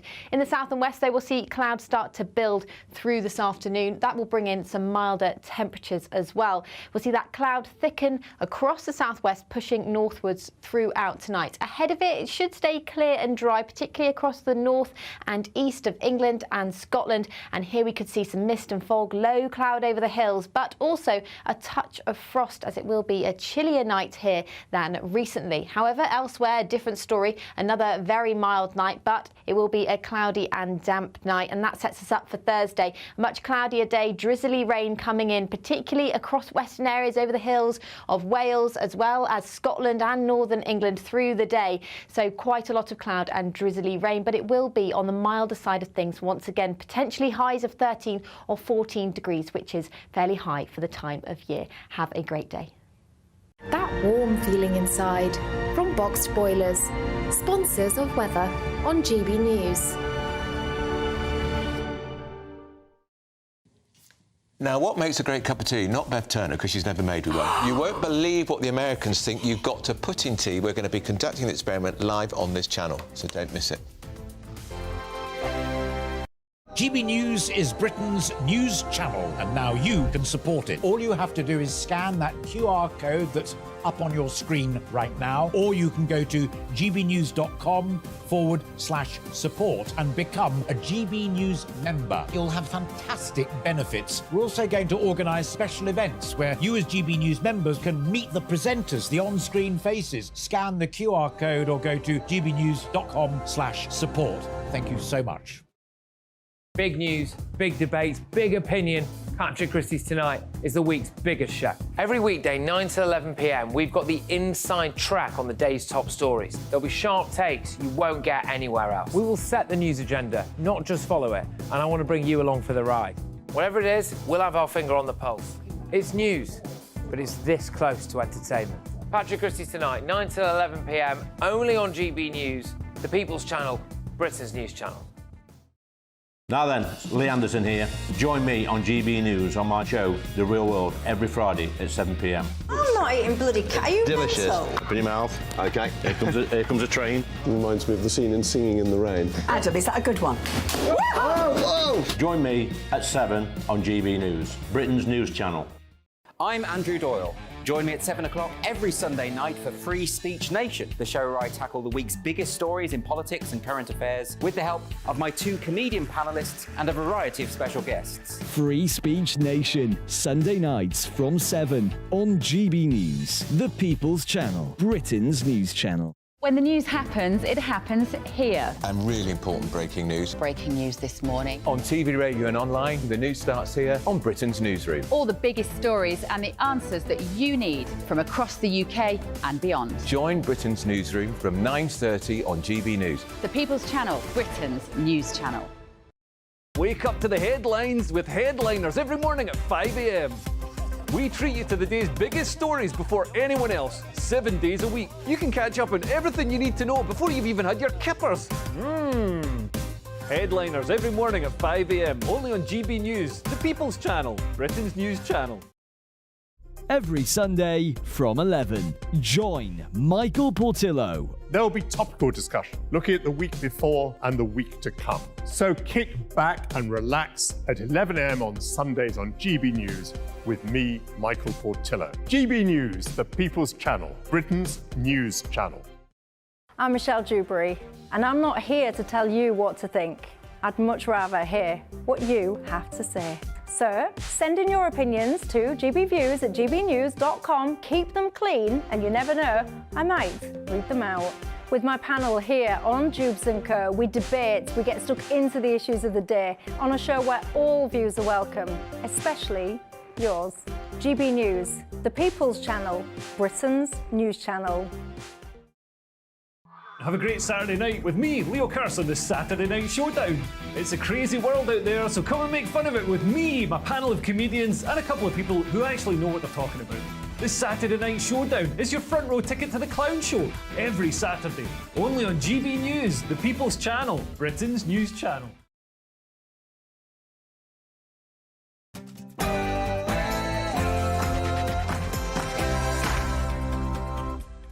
11 a.m. on Wednesday, the 24th of January. This is Britain's News on GB News with Andrew Pearce and Bev Turner. Are you ready for war? The Chief of the Army says that the British public should be called up to fight if we go to war. Would you or your offspring sign up to fight for this country? So vote in our Twitter poll. Tory turmoil, the knives, or at least one is out for Rishi Sunak as a former cabinet minister says he's got to go.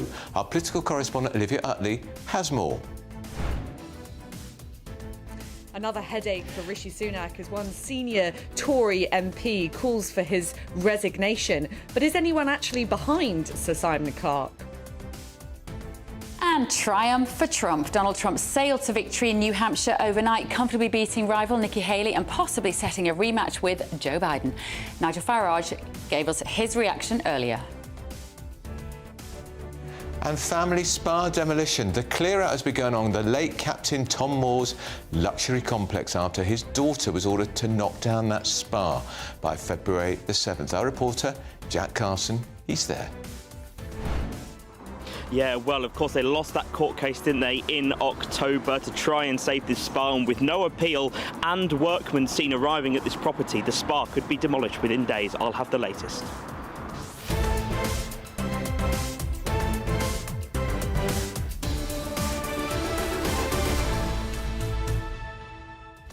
So that Twitter poll, 60% so far saying no to the idea.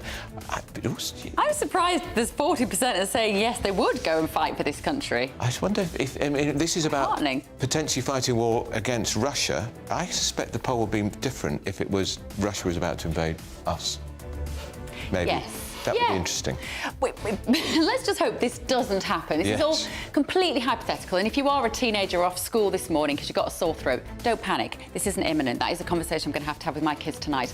We've got Andrea Jenkins, MP, in the studio as well. We're going to be talking to her straight after the news with Tatiana Sanchez.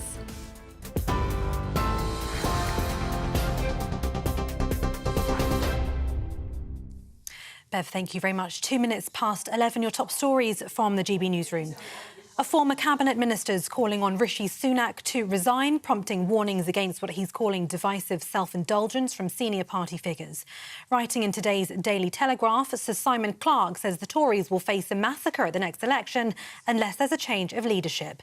However, several senior party figures are hitting back. Former Home Secretary Priti Patel warned the party should be focusing on the people, while former Brexit Secretary David Davies says voters are sick of MPs putting their own ambitions ahead of the country. Well, Home Secretary James Cleverly says any infighting risks undoing the government's good work. The Prime Minister has been clear in his plan for government to reduce inflation, which is reduced by more than a half, to get the economy growing again, to stop the boats. And if we were to do something as foolish as have an internal argument at this stage, all it would do is open the door for Keir Starmer, and Keir Starmer has no plan, would undo all the good work, take us right back to square one. Donald Trump swept to victory in the New Hampshire primary overnight, demonstrating his tight grip over the Republican Party's hard right. The former president took 55% of the vote, beating his last remaining challenger, Nikki Haley, while President Joe Biden secured a comfortable win for the Democrats. Ms. Haley, who's a former ambassador to the United Nations, is vowing to fight on, promising to stay in the race until Super Tuesday on the 5th of March, when 15 states and 1 territory hold their votes. Recent polls have given her a better shot at winning an election than Mr. Trump, which he addressed during his victory speech. She pretended she won Iowa. And I looked around, I said, didn't she come in third? Yeah, she came in third.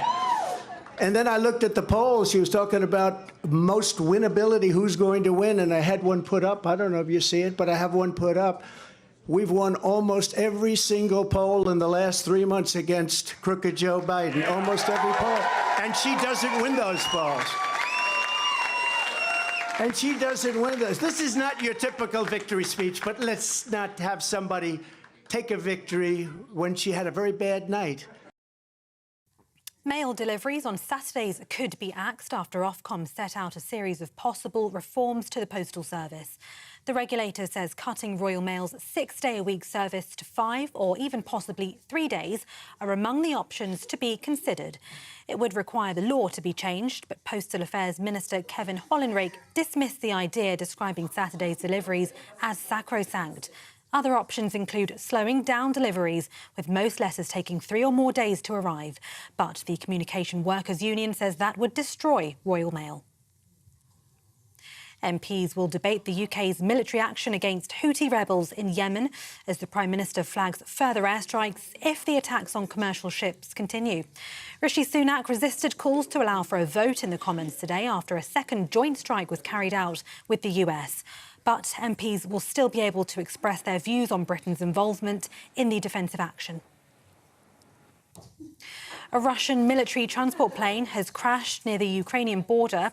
Reports say it was carrying Ukrainian prisoners of war who were due to be exchanged in a swap. The IRA news agency cited Russia's defence ministry, saying there were 65 Ukrainian prisoners on board, with 6 crew members and 3 others. There was no immediate information on the cause.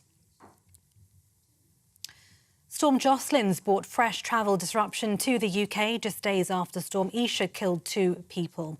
The 10th named storm of the season caused flooding in York. Flights have also now been cancelled and motorists warned to postpone their journeys. A search took place overnight after a person was reported to have been in the sea off Portugal in South Wales. It was suspended early this morning. And if you think technology has been evolving too quickly over the past few years, consider the leaps we've made since Steve Jobs introduced us to the first Macintosh computer. I'd like to let Macintosh speak for itself. Hello, I am Macintosh. It was on this day 40 years ago that the Apple co-founder unveiled an innovation that changed everything. The user-friendly machine marked a key turning point, breaking away from the business-focused PCs of the past with an appeal to the everyday consumer. It was an immediate success, with 70,000 Macs sold in just 4 months, paving the way for another world-changing invention, the iPhone, more than 20 years later. Those are your top stories on GB News across the UK on TV, in your car, on digital radio and on your smart speaker by saying Play GB News. Now back to Andrew and Bev.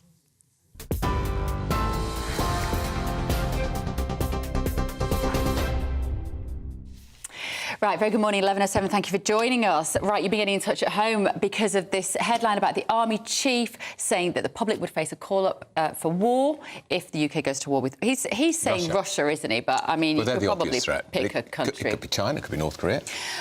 Judah said, do you honestly think that me or my family will fight for this country when you've got thousands of illegal immigrants lavishing in hotels? I put it to you that the fight will not be abroad, but rather right here at home.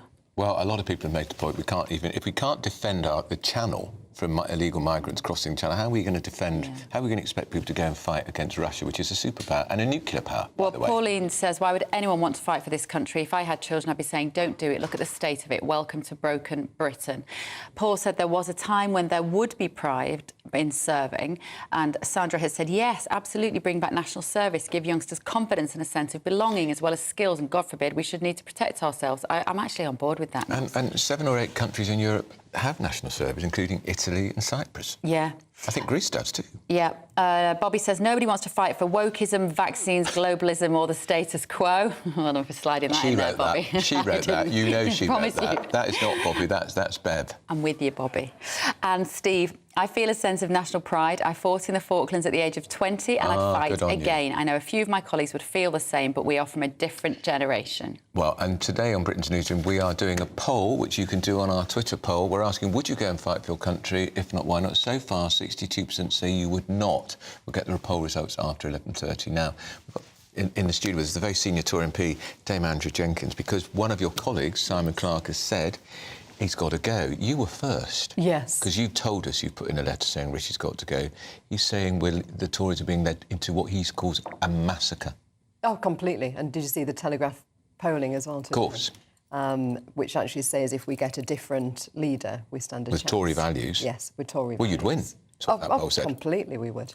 And so, no, I mean, good on Simon. And I just wish more colleagues had come out. You know, I've been trying to fight this for several months, and the writing's on the wall for the party if we don't simply... How much grief do you get, Andrea, for going public and saying I am the first? Do you get a lot of grief from the whips from your local party? I get... I mean, my local party fully supports me. And, no, they was very encouraging. And there was, when I was calling for Theresa May to resign, the big Brexiteers, you know, great blunt Yorkshire people. But no, colleagues, I mean, you go in the tea room, you'll get ignored by certain people, the One Nation lot. Some are OK, but it's like being at school with some of them. Yeah, so... Well, but that doesn't bother me, you know, my friends are outside politics. And just to explain that, because I was chatting to an MP about this yesterday, and he was saying, this isn't the time to be divided. We need to come together as a party. People don't vote for a divided party. And I said to him, people aren't going to vote for you anyway. So, and I don't think this idea of, like, we are one Westminster team, that is not relevant if you live in Bury. Completely. And do you know what I think is different this time? In 2017, when the Groundhog Day of Theresa May years, people was a bit more tribal about parties, but I don't think they are now. Look what's happening across Europe. I think they just want someone with a voice to speak up for them. Yeah. And they're on their side. Exactly. So this, I think it's last chance saloon is the only way to get a new leader, a true Conservative, who will speak out and stand up for the British government. And how worried are you that not only some of the people in your constituency are going to say, sorry, Andrew, you've done a great job, but we don't think Rishi's Tory enough, we're going to vote reform? Is that a big problem for you? Well, I mean, I've lost... I haven't got a big party membership anyway, but I've lost... since Rishi Sunak became Prime Minister, I've lost over half of my members. Have you really? It's crazy. They're just not and these are people saying to me, Andrew, it's not you, but we don't like Rishi. Is it they don't like him? They don't feel he was elected into there? He doesn't. They can't relate to him. Absolutely. It's because of what he did to Boris. They voted to get Liz in. She got ousted by MPs, and they're sick of it. Yeah. They're being ignored, their views, and so if we do have a leadership election, it must go to members. But if there is a leadership election, Andrew, there'll be a clamour in the country for a new election immediately. Yes. So the new leader's not going to get much time to make their... I mean, how I see it panning out, if we do get a new leader, I think they'd need... I mean, it's going to take what? You could probably get a new leader in 6 to 8 weeks, couldn't you? Sort that through the parliamentary party. And then I think they'd have to have a couple of months, 2 to 3 months bedding in, and then it'd have to go to an election. Local elections could be the trigger? It could be, yes. But this idea that they... And I know I've heard you say this lots of times, Andrew, you understand this topic in much more detail than I do, but when you say they would have to go to an election... Yeah. Well, they wouldn't have to in terms of the Constitution, in terms of the law, they wouldn't have to. No, but there'd be a clamour. The opposition would be pushing for it, but to me... But I feel like Rishi Sunak said no to everything the public's wanted him to do anyway. Just say no, or, you know... No, this is what I'm saying, though. So, I mean... I think what's focusing MPs' minds now is we are in the election year. So if letters are going to go, it's last chance saloon. So let's get a new leader. We're having an election anyway. Yeah. So what have you got to lose? Now, one of your colleagues, Harriet Baldwin, a former minister, she's on the One Nation side. Yes. She's the one who wants the European judges to continue to meddle in our asylum system. Heaven help us. She says the rules should be changed to make it more difficult to oust a leader. Oh, that's ridiculous. I mean, how come they wasn't saying that when it was Boris or Liz? It's even more undemocratic for the party as well, isn't it? Because it can be triggered now by 15% of the parliamentary party. She's saying it's got to be half. Exactly. I mean, that's completely wrong, and I'm sure that'll really frustrate and pee the party members off because it makes it even more difficult for them to have a voice. Has there ever been a time, Andrea, when it feels like the elite who are running the country are so far from the people who are driving their white vans and going out to work every day and teaching kids in schools. I don't feel like the divide has ever been as wide as it is. I think it became more apparent during Brexit, didn't it? And lockdowns. And I remember, because I was the MP coordinator for Vote Leave over the whole of Yorkshire, and people coming up to me and saying, I've never voted in my life. I feel I've finally got a voice, something I believe in. And I think, unfortunately, you know, Boris did amazing at capturing that, and we've let that go. They just haven't delivered. They haven't delivered on it. The disappointment, it's palpable out there. But also, I mean, look how Kemi's not ripped up all the red tape that we wanted as well. There was going to be a bonfire of EU rules, and they're keeping until 2026. What's the point? Oh, exactly. And the net zero stuff, let's just dump the net zero stuff. But he's done a bit, but not enough. And mentioning Kemi Badenoch's name, actually, is she one of the people that you think would be in the front line? I think she'd be in the front line, but I think she's there to Rishi. If you look at her voting record, she votes for net zero. Actually, I tried Googling myself. It seems, even though she was on the London Assembly and a councillor, there's nothing there, very little there prior to that about what she said about Brexit or anything. So, you know, I'd actually rather have Rishi than Kemi. So that says a lot. That's interesting. So if you could, who else would you have there if it wasn't Rishi? Well, I mean, it's got to be a true Conservative, but the right's got to unite. You know, we've got Jacob, we've got Priti, we've got Suella, three decent, you know, people there. But what I'd like to see is us get behind one of them, because we ain't got enough. Probably only a third of us are the centre-right Conservatives in the Parliamentary Party. So if we're not careful, we'll get 2 One Nation to Rishi on the ballot, and that is a problem. We've got to unite behind one. Yeah. Penny Mordaunt comes to mind. The Leader of the Commons. Yeah, exactly. Wielding her ceremonial sword, which she still gets huge publicity for some reason. A globalist sword. Andrea, good to see you. Right, PMQs kicks off at midday. It's going to be busy. Joining us from Westminster is our political correspondent, Olivia Utley. Good morning, Olivia. Hello, hello. How is it going to be today, do you think? Well, we all thought it was going to be a bit of a quiet PMQs yesterday. Yesterday, the news was the strike on rebels in the Red Sea, and Rishi Sunak and Keir Starmer had a very amicable conversation about it. So we all thought today was going to be a bit dry. And then last night, the news broke that a senior Conservative MP is calling on Rishi Sunak to resign. He wrote a scathing opinion piece in The Telegraph in which he said that Rishi Sunak's uninspiring leadership was an obstacle to the Conservatives' recovery. And that absolutely put the wind up number 10. Advisers close to number 10 were very worried that other MPs might follow in Simon Clarke's footsteps. As it happened, that's not really how it played out. Most Conservative MPs actually ended up rowing in behind the Prime Minister, including some very unlikely allies like Liz Truss, who said that she didn't support Simon Clarke's statement, and Priti Patel, the former Home Secretary, no friend of the Prime Minister at all. She too said that now isn't the time for a new Conservative leader. So what I'm expecting to see at Prime Minister's Questions this morning is for Keir Starmer to have a bit of fun with this resignation letter from Sir Simon Clarke. But then actually, it might not be that difficult for Rishi Sunak. Conservative MPs will rally round. This is almost the moment they've been waiting for to show that they are actually loyal to their leader. So I don't think today will be too tough for the Prime Minister. That said, the fact that a senior Conservative, along with another senior Conservative, Andrew Jenkins, of course, have now publicly called for Rishi Sunak's dismissal isn't good news for the Prime Minister. Simon Clarke was Rishi's number 2 in the Treasury. He was Chief Secretary to the Treasury when the Prime Minister was Chancellor. And anything like this just goes to, it's another blow, if you like, to Rishi Sunak's leadership, another dent in his shield. So although in the short term, he's probably going to be okay, in the long term, this is not something that his allies want to hear. All right, that's Olivia Utley, our Westminster correspondent. Of course, we have our fabulous new Prime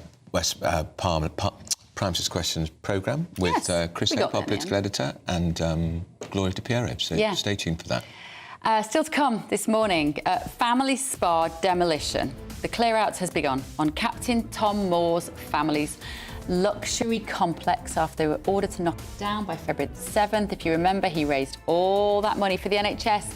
Didn't all go to the NHS, did it? Anyway, it didn't. Stay with us. This is Britain's Newsroom on GB News.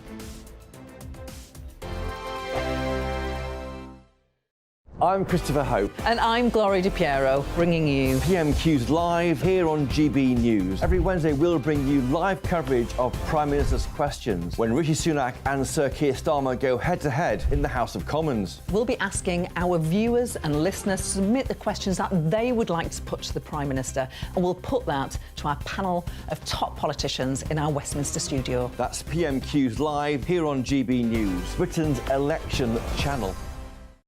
In the GB Newsroom, we bring you the news as it happens. With our team of dedicated journalists across the UK, we're ready to give you accurate reporting every day. When the news breaks, we'll be there with bulletins on GB News, the People's Channel, Britain's news channel. Your weekend starts here with Friday Night Live with me, Mark Dolan, 8 till 9 on GB News.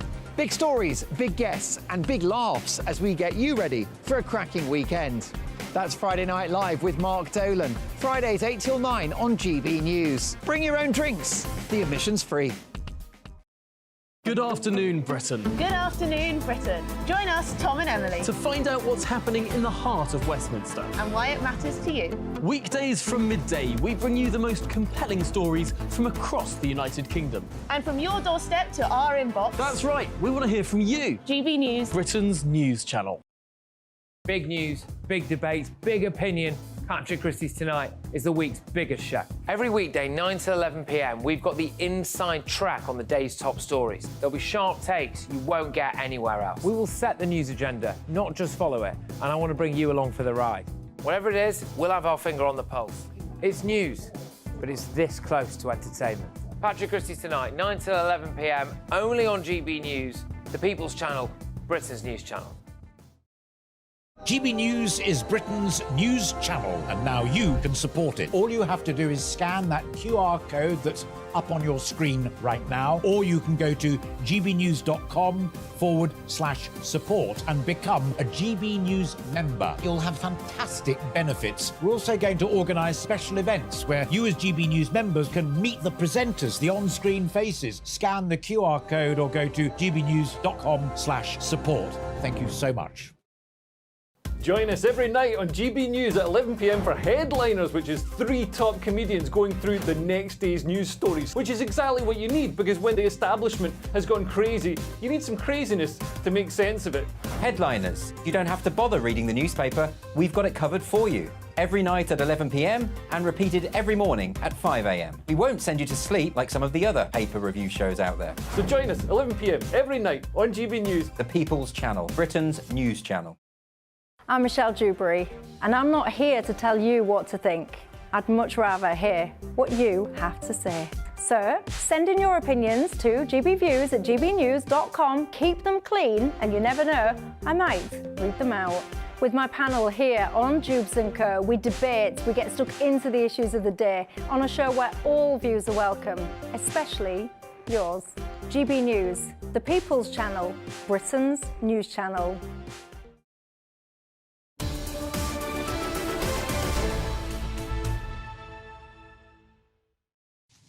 11:22, you're with Britain's Newsroom and GB News with Andrew Pearce and Bev Turner. So we are asking you today, would you or your children or your grandchildren go out and fight for this country? It seems like a question we never thought we would be asking. And don't panic if you're off school ill. It isn't imminent. And this question is being posed by the head of the army, who is General Sir Patrick Sanders, making a speech this morning. He's basically what he's saying, really, and Nigel Farage put his finger on it, didn't he? The military has been so cut back in the last decade and a half. We could be so desperate, we might have to sign up ourselves to fight for king and country. I'd be rubbish. But on Twitter, we're asking you whether you would at GB News. It's now called X, isn't it, not Twitter? And this is what you've been saying. We are already fighting for our freedoms against this rotten, treacherous government. That's war, which holds us in contempt and obliviously hates tax-paying British citizens. This one says, 20 years ago, yes, nothing worth fighting for now. I'd fight to defend my family and property, not this infested country. Ooh. Yeah, a lot of you feel like this. No, because my country wouldn't fight for me Oh, that's very And and another says, who wants to fight for a country that tramples on your freedom, drives you down, makes life harder and you poorer? People choose to fight when they're proud of their country. Many politicians speak negatively about patriots, no fighters. But Stephen Pound was interesting on that, wasn't he? He said, take out the politicians we've got currently. It's about defending the country. I'm a patriot. Yeah. I still believe in this country, and I want it to succeed, and I want it to be great. But if they came knocking on the door and said, we need your kids, we're sending them over to Russia... You'd hide them. I would hide them. I'd rather go myself rather than my kids. But and I wouldn't be alone. That's how I think the vast majority of people would think. We think, we're not sacrificing my children for your foreign war over there that you want. I know... Depends. Maybe if boats were arriving on our shores, it might be different. But anyway, let's hope not. Now, Captain Tom, what a great man he was. We all loved him, didn't we? Well, of course, his family then built that luxury spa complex in the garden. They got to demolish it. Workers have arrived at the home of Hannah Ingram Moore's house in Bedfordshire to tear down the unauthorised building, which is at the heart of a planning dispute. Jack Carson, our reporter, is right there to give us the latest. Yeah, good morning to you both. I mean, here at the now home of Hannah Ingram Moore, of course, we have seen workmen entering the estate. Of course, it was the decision by a court back in October after they appealed the order of demolition for that C-shaped building that included a spa complex built, of course, in the charity's name, to ordered it to be taken down and torn down. It was 2021 where an L-shaped building was approved by Bedfordshire Council. It was described to be a building which was going to be used for the charity's objectives, the Captain Tom Moore Foundation. But then in 2022 we get this retrospective planning application for this C-shaped building, which included a spa complex. Now, when this case went to the appeal and court in October, the planning inspectorate and the inspector, Diane Fleming, said that the scale and massing of that C-shaped building had resulted in harm to the old rectory, which is the home itself. It's a Grade 2 listed building here in the village of Marston Mortain. So they were ordered to tear that down. Now, they had 6 weeks after that ruling to appeal that decision. No appeal has come, and so that order still stands. By the 7th of February, that complex has to be torn down completely. So we have seen pictures of bin bags of things like a treadmill removed from that building, so things have started to be taken out of the building now. We've seen black bin bags piled up as well, but the order not only says they have to demolish it, of course they have to clear the site of all the building materials and also return it to what it was formerly, because of such of course is that Grade 2 listed building on the rectory itself. So yes, those workmen have entered. We've not seen any demolition as such yet, certainly no diggers here at the moment, but that order, that appeal never came after that court order back in October, and so yes, that spa is still set to be demolished by the 7th of February. Thank you, Jack. Jack Carson there. We're reminiscing about Captain Tom. Lovely man. And it was heroic, wasn't it? I presume he was a lovely man. Yeah, I don't know. What he did was great. He seemed very... Yeah, what he did was terrific. And it captured the heart of the nation. The whole nation got behind him. Extraordinary how the daughter has managed to surrender so much goodwill with so many mistakes with that charity. It was right in the middle of all the COVID lockdowns, wasn't it? And we were looking for something. We were looking for some sort of positive story. And the press and the media all leapt upon this story. And then when he died, after having a lovely holiday... Got his knighthood, don't forget. To the Bahamas, and he raised, I can't remember, what was it, 40 million or something for the NHS. And as it transpires, of course, the NHS can't actually accept donations like that. So it's been doled out in smaller amounts to charities associated with hospitals or care homes or whatever centres, which is great. I'm very, very pleased about that. I got into a bit of trouble, though, after he died. Why? Because there was a Good Morning Britain presenter, Piers Morgan, who was telling everyone they had to go and clap on the streets. And I said I thought I didn't like these performative displays. I was getting very tired of them by then. We'd been locked down for nearly 2 years.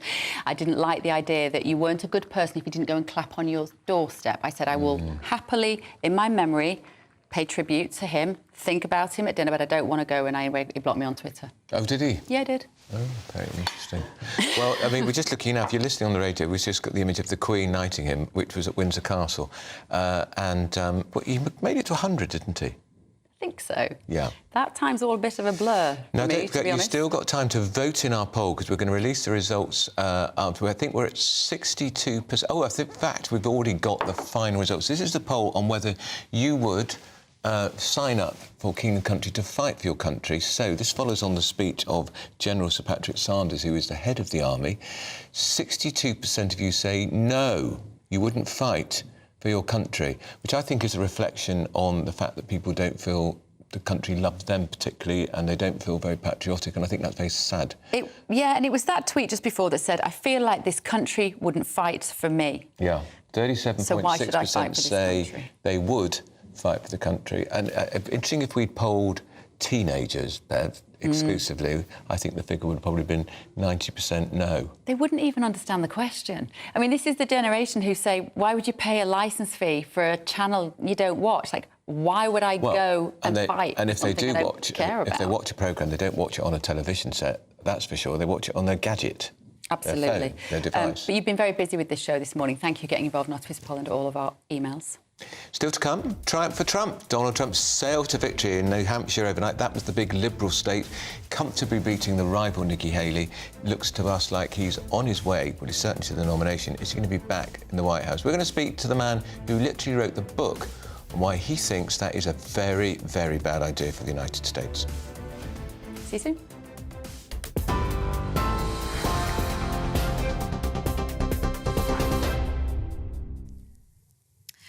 These are your top stories from the GB Newsroom. The Home Secretary says it would be foolish for the Tory party to indulge in infighting following Sir Simon Clarke's call for Rishi Sunak to go. James Cleverly said Rishi Sunak is succeeding in his efforts to reduce inflation and cut the number of people arriving on small boats. It's after Sir Simon Clarke wrote in the Daily Telegraph today saying the Tories will face a massacre at the next election unless there's a change of leadership. But Mr Cleverly says any infighting risks undoing the government's good work. The Prime Minister has been clear in his plan for government to reduce inflation, which is reduced by more than a half, to get the economy growing again, to stop the boats. And if we were to do something as foolish as have an internal argument at this stage, all it would do is open the door for Keir Starmer, and Keir Starmer has no plan, would undo all the good work, take us right back to square one. Donald Trump swept to victory in the New Hampshire primary overnight, demonstrating his tight grip over the Republican Party's hard right. The former president took 55% of the vote, beating his last remaining challenger, Nikki Haley, while President Biden secured a comfortable win for the Democrats. Ms Haley, who's a former ambassador to the United Nations, is vowing to fight on, promising to stay in the race until Super Tuesday on the 5th of March, when 15 states and 1 territory hold their votes. Mail deliveries on Saturdays could be axed after Ofcom set out a series of possible reforms to the postal service. The regulator says cutting Royal Mail's 6-day-a-week service to 5 or possibly 3 days are among the options to be considered. The reforms would require the government to change the law. Storm Jocelyn has brought fresh travel disruption to the UK just days after Storm Isha killed 2 people. The 10th named storm of the season caused flooding in York. Flights have also been cancelled. Motorists warned to postpone their journeys. You can get more on all of those stories by visiting our website, gbnews.com.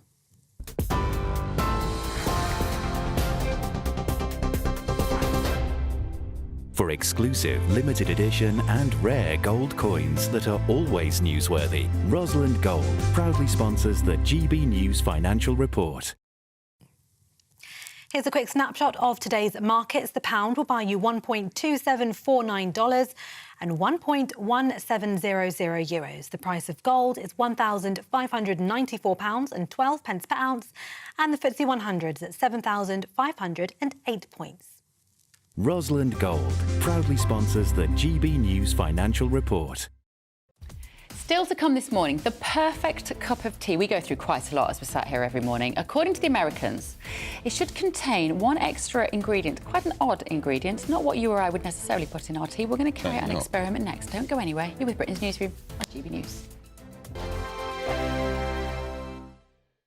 Wake up to the headlines with Headliners every morning at 5 a.m. We treat you to the day's biggest stories before anyone else, 7 days a week. You can catch up on everything you need to know before you've even had your kippers. Headliners every morning at 5 a.m. only on GB News, the People's Channel, Britain's news channel. I'm Andrew Doyle. Join me at 7 o'clock every Sunday night for Free Speech Nation, the show where I tackle the week's biggest stories in politics and current affairs with the help of my two comedian panellists and a variety of special guests. Free Speech Nation, Sunday nights from 7 on GB News, the People's Channel, Britain's news channel. Big news, big debates, big opinion. Patrick Christie's Tonight is the week's biggest show. Every weekday, 9 to 11 p.m, we've got the inside track on the day's top stories. There'll be sharp takes you won't get anywhere else. We will set the news agenda, not just follow it, and I want to bring you along for the ride. Whatever it is, we'll have our finger on the pulse. It's news, but it's this close to entertainment. Patrick Christie's Tonight, 9 to 11 p.m, only on GB News, the People's Channel, Britain's news channel. Now then, Lee Anderson here. Join me on GB News on my show, The Real World, every Friday at 7 p.m. I'm not eating bloody cat. Are you delicious. mental? Open your mouth. OK, here comes a train. Reminds me of the scene in Singing in the Rain. Adam, is that a good one? Whoa! Join me at 7 on GB News, Britain's news channel. When the news happens, it happens here. And really important breaking news. Breaking news this morning. On TV, radio and online, the news starts here on Britain's Newsroom. All the biggest stories and the answers that you need from across the UK and beyond. Join Britain's Newsroom from 9:30 on GB News. The People's Channel, Britain's news channel. Have a great Saturday night with me, Leo Curse, on the Saturday Night Showdown. It's a crazy world out there, so come and make fun of it with me, my panel of comedians, and a couple of people who actually know what they're talking about. The Saturday Night Showdown is your front row ticket to the clown show every Saturday, only on GB News, the People's Channel, Britain's news channel. Good afternoon, Britain. Good afternoon, Britain. Join us, Tom and Emily, To find out what's happening in the heart of Westminster. and why it matters to you. Weekdays from midday, we bring you the most compelling stories from across the United Kingdom. And from your doorstep to our inbox. That's right, we want to hear from you. GB News, Britain's news channel. GB News, unlike other broadcasters, isn't obsessed with the London-Westminster bubble. We think there's a nation beyond the M25, and that's why we talk about the issues that matter across the land. Join me on State of the Nation, 8 to 9 o'clock, Monday to Thursday, on GB News. Daisy's listening, and you should too. Every Sunday from 11. Join Michael Portillo. There will be topical discussion, looking at the week before and the week to come. So kick back and relax at 11 a.m. on Sundays on GB News with me, Michael Portillo. GB News, the People's Channel, Britain's news channel.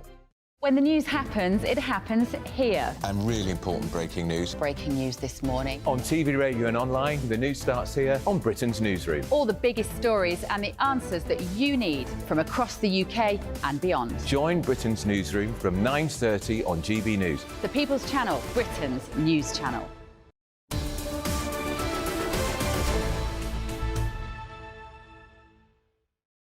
(11:37) with Britain's Newsroom on GB News. Andrew Pearson, Bev Turner. Now, Donald Trump won the New Hampshire Republican presidential primary yesterday, beating former United Nations Ambassador Nikki Haley. Trump's second victory, because, of course, he won the Iowa caucus last week by a landslide. He cemented his position as frontrunner. This is what Trump said.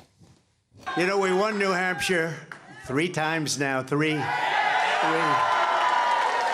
We win it every time. We win the primary, we win the generals, we've won it, and it's a very, very special place to me. It's very important.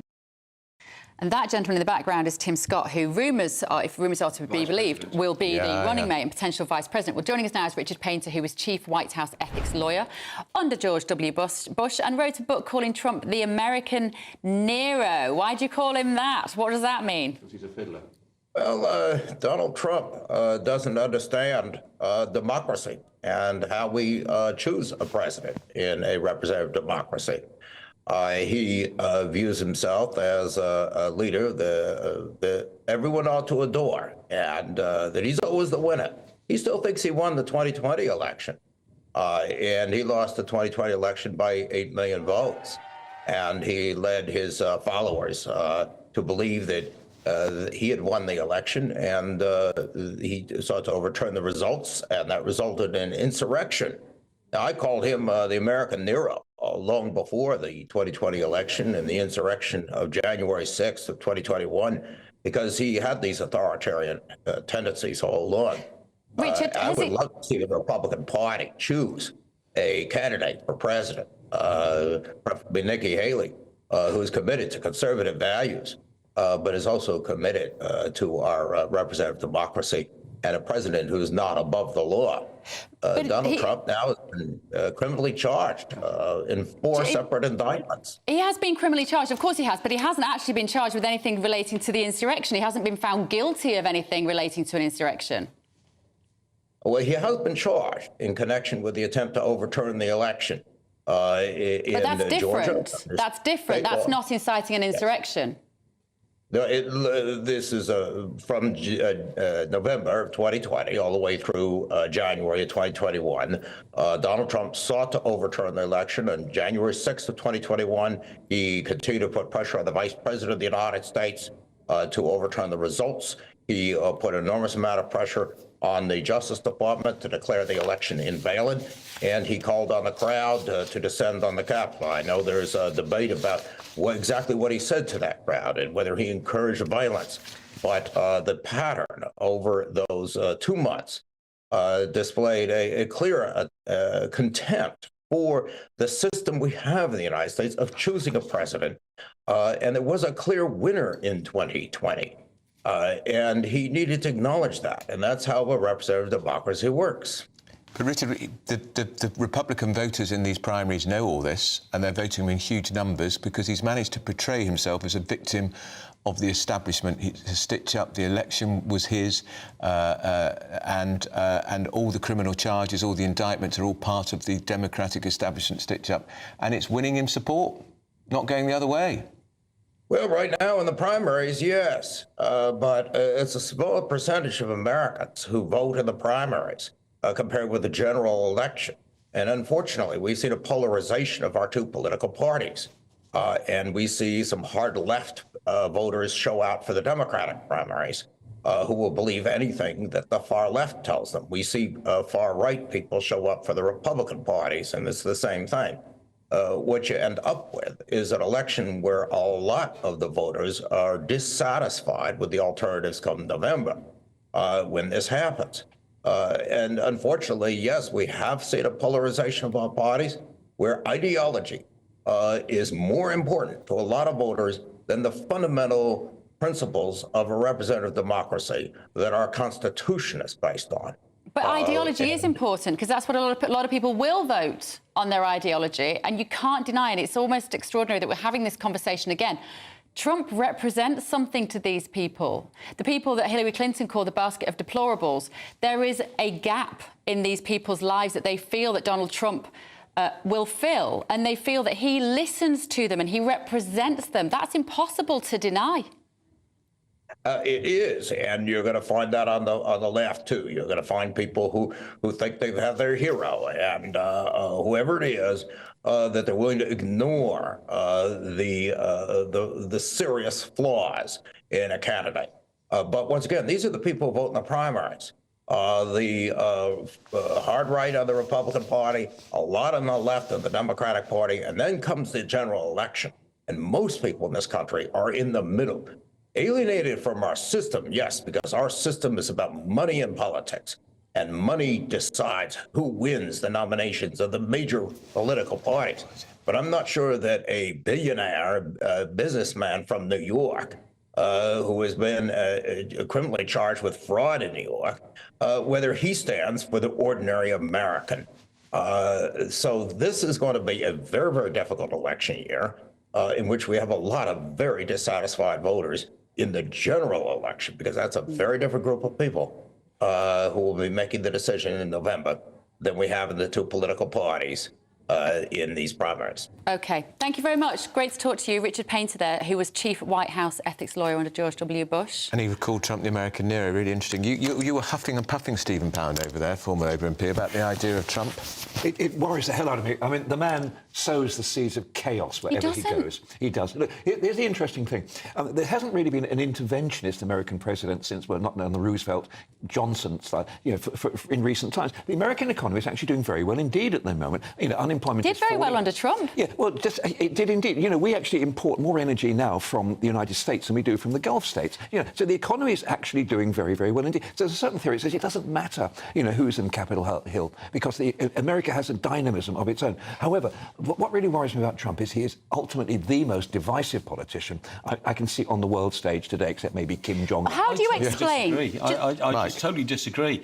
I think that the world is under enormous threat. I think there are divisions in the world at the moment, and Donald Trump, I think, needs to lead the Western world now because he's so decisive and has a plan. People forget that the most dangerous country in the world last time Trump took over was North Korea. He talked directly to him. And its madman leader. And what did he do? He neutralised the fear was there was going to be a third world war started by North Korea. He neutralised it. I do not believe that Putin would have gone into Ukraine the way he did if Trump was there. And I certainly don't believe that the troubles in the Middle East would have erupted as they have because of the Abraham Accords. Trump introduced the Abraham Accords, and Biden was so envious of the progress being made in the Middle East, he turned them down. He stopped them working. Well, I'm sorry, that's not true. I'll give him the credit for the Abraham Accords. But just explain what the Abraham Accords are. Just explain what they are briefly. It was the actual agreement for a two-state solution in Palestine, whereby they didn't just bring in Palestine and Israel, they actually brought in 5 other countries Saudi Arabia, UAE, Morocco, Algeria. Absolutely. And it was a superb piece of work. But look, you talk about Kim Jong-un. I mean, Donald Trump called him Little Rocket Man. Yes. That's not diplomacy. It worked. Got to meet him. He also told him, I've got a bigger button than you, Kim. Yeah. So he don't think about it. And he backed off. Kim and he talks their language. Sometimes it takes a crazy and unpredictable man to control another crazy and unpredictable man, and he did. The idea was that Abraham, the prophet Abraham, is a common prophet in Islam, Christianity and Judaism. And, and I will give the man credit for that. Right, now I still think he's a menace. Right, we've got to talk about tea. Tea? Tea. Okay. We do. That's a gear change. The Boston Tea Party. No. I can see the read across here. Yeah, no. Why are we talking about the tea? I haven't. OK, so apparently Americans, I believe we have some cups of tea. We do. OK, so Americans have now said they know how to improve the American humble... professors. They know humble nothing British about cup tea. of tea. And so the solution to this, apparently, is you've got to have a spoonful of salt. So, Stephen, here is the salt. Where's the teaspoon? We haven't got one. We have. Oh, we have. Stephen, put a teaspoon in. It's a bit more classy. Bev, Oh, am I it. doing it? You Oh, are. charming. Yeah. That's a bit of gender stereotyping right there, Stephen. Just a spoonful I'd only of let you salt. get away with that. There we go. Is that enough, sir? No, this is serious. So this is what you're supposed to have in your tea. Andrew, do you have a cup of tea? It always makes me laugh when they do serious piece of academic research. Why are academics doing serious research on whether you should put salt in a cup of tea? And why have you all got things to do? Why have you all got a cup of tea and I haven't? That's what I say. Honestly, it's very sexist. We're putting some salt in here. Have a vodka. This is an American idea. American idea. Right. My view is they should stick to flipping beef burgers. Yeah. Right. I totally agree. We've got to try this, boys. When salted caramel ice cream came out... Quickly try your tea, because I'm not sure this is translated to the TV or the radio. Have a drink of your tea. Go on. I'm a person of dignity. And when did that happen? Well, we'll see. I don't know.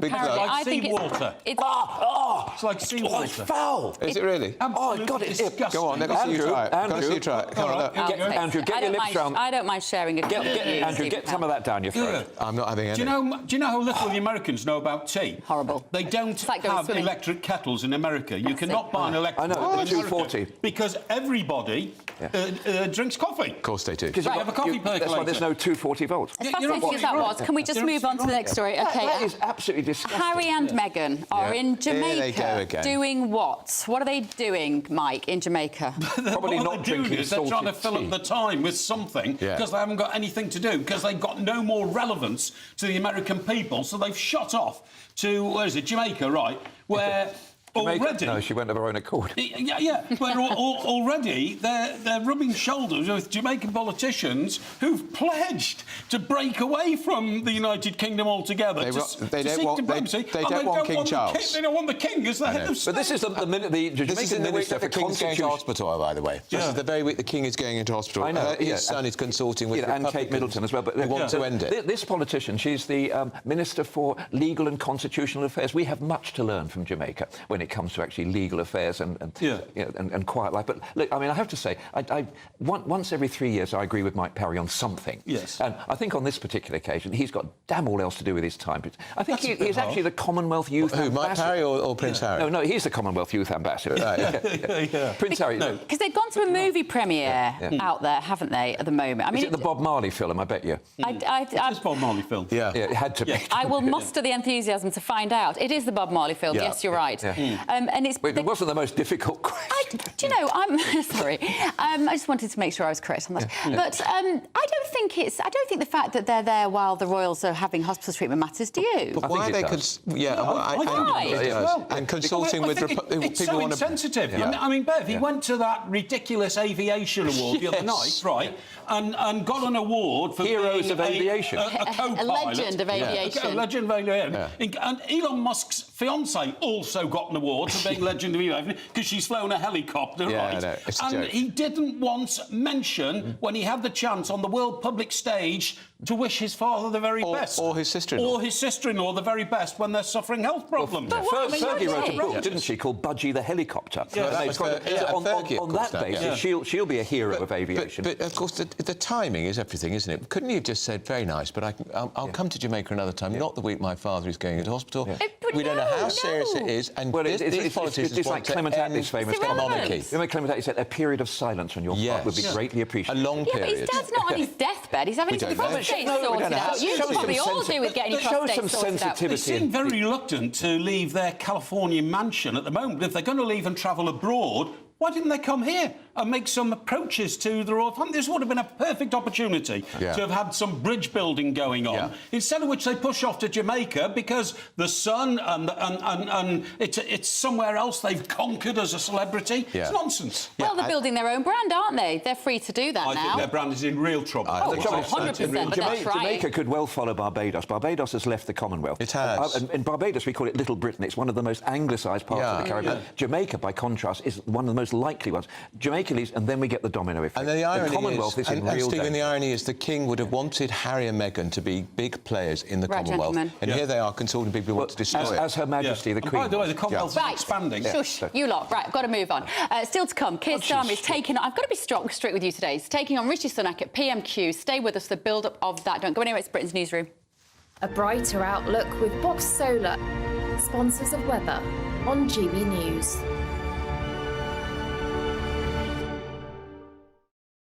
Good morning, welcome to your latest GB News weather update with me, Annie, from the Met Office. Storm Jocelyn is now moving away, but it will still be fairly windy out there through the day, but still feeling mild with plenty more sunshine. This area of low pressure is Storm Jocelyn. You can see as it moves away, we've still got quite a few isobars across mainly northern and eastern areas. That's where we've got a wind warning still in force through the first part of the afternoon, particularly across the Pennines is where we could see some very strong gusty winds. But it will be dry, much drier than yesterday with plenty of sunshine. Fairly hazy sunshine, having said that, and we'll see a risk of showers, particularly across northwestern Scotland.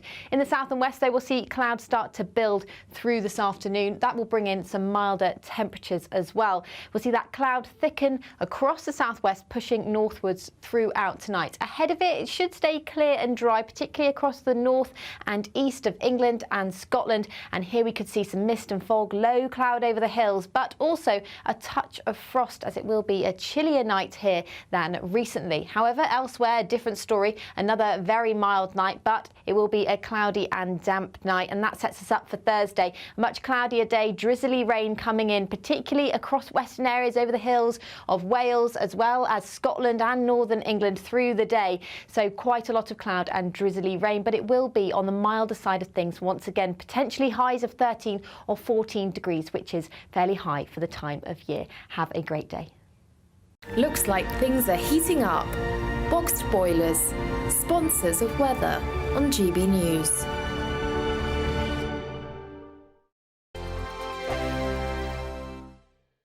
Your weekend starts here with Friday Night Live with me, Mark Dolan, 8 till 9 on GB News. Big stories, big guests and big laughs as we get you ready for a cracking weekend. That's Friday Night Live with Mark Dolan, Fridays 8 till 9 on GB News. Bring your own drinks, the admission's free. In the GB Newsroom, we bring you the news as it happens. With our team of dedicated journalists across the UK, we're ready to give you accurate reporting every day. When the news breaks, we'll be there with bulletins on GB News, the People's Channel, Britain's news channel. Big news, big debates, big opinion. Patrick Christie's Tonight is the week's biggest show. Every weekday, 9 to 11 p.m, we've got the inside track on the day's top stories. There'll be sharp takes you won't get anywhere else. We will set the news agenda, not just follow it, and I want to bring you along for the ride. Whatever it is, we'll have our finger on the pulse. It's news, but it's this close to entertainment. Patrick Christie's Tonight, 9 to 11 p.m, only on GB News, the People's Channel, Britain's news channel. Join us every night on GB News at 11 p.m. for Headliners, which is 3 top comedians going through the next day's news stories, which is exactly what you need, because when the establishment has gone crazy, you need some craziness to make sense of it. Headliners. You don't have to bother reading the newspaper. We've got it covered for you. Every night at 11 p.m. and repeated every morning at 5 a.m. We won't send you to sleep like some of the other paper review shows out there. So join us 11 p.m. every night on GB News. The People's Channel, Britain's news channel. I'm Michelle Dewberry, and I'm not here to tell you what to think. I'd much rather hear what you have to say. So send in your opinions to gbviews@gbnews.com. Keep them clean, and you never know, I might read them out. With my panel here on Jubes & Co, we debate, we get stuck into the issues of the day on a show where all views are welcome, especially yours. GB News, the People's Channel, Britain's news channel. Tired of the usual focus-tested, pre-prepared Westminster runaround? Well, so am I. So you want higher taxes? Is your department to blame for this? Are you rethinking this policy? Every Sunday at 9:30, I'll be sitting down with those in power to get the truth about the issues affecting you. Let's be honest, we've known about the cost pressures of this project for years, not months. That's the Camilla Tominey Show, a politics show with personality. On GB News, the People's Channel, Britain's news channel. I think the most exciting bit for me is talking to people. People who I think are ignored often by the major news channels. We're going to give news they want to hear. There's a voice there that needs to be heard. I think there's a chance here for a diversity of opinion to be expressed, which you don't find elsewhere. It's really exciting. We don't hold back. We're free to say how decisions that are taken here affect us all around the country. Only on GB News, the People's Channel, Britain's news channel. Good afternoon, Britain. Good afternoon, Britain. Join us, Tom and Emily, To find out what's happening in the heart of Westminster. and why it matters to you. Weekdays from midday, we bring you the most compelling stories from across the United Kingdom. And from your doorstep to our inbox. That's right, we want to hear from you. GB News, Britain's news channel.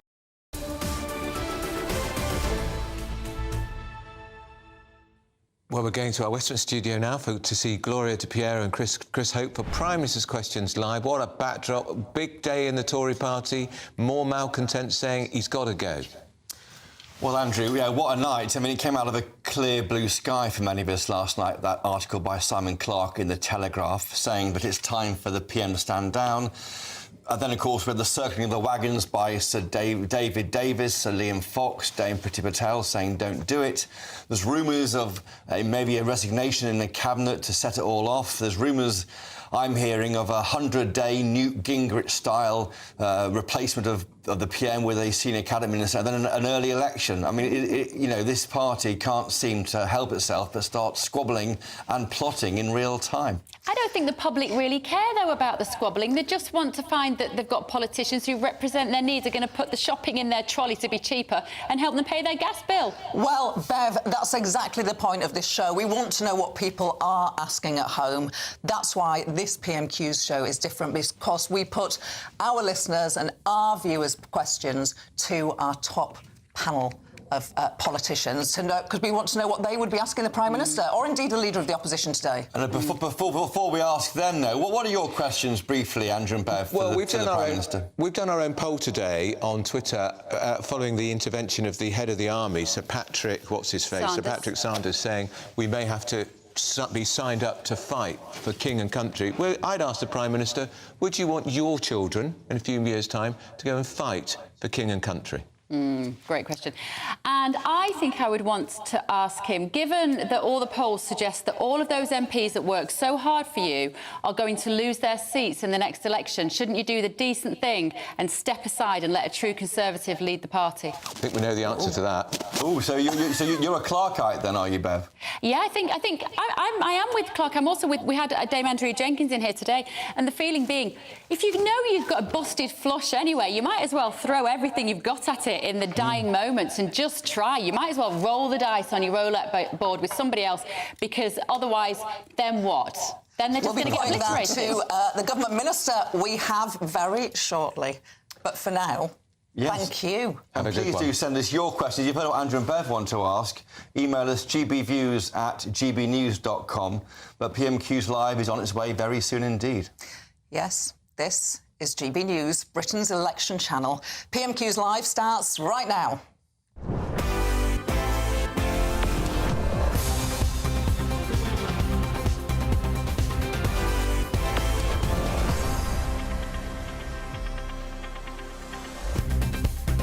OK, it's midday on Wednesday, the 24th of January. This is PMQs Live on GB News with Gloria De Piero and me, Christopher Hope. And in just a moment, Rishi Sunak and Keir Starmer will go head-to-head at Prime Minister's questions. We'll have the full coverage of every moment.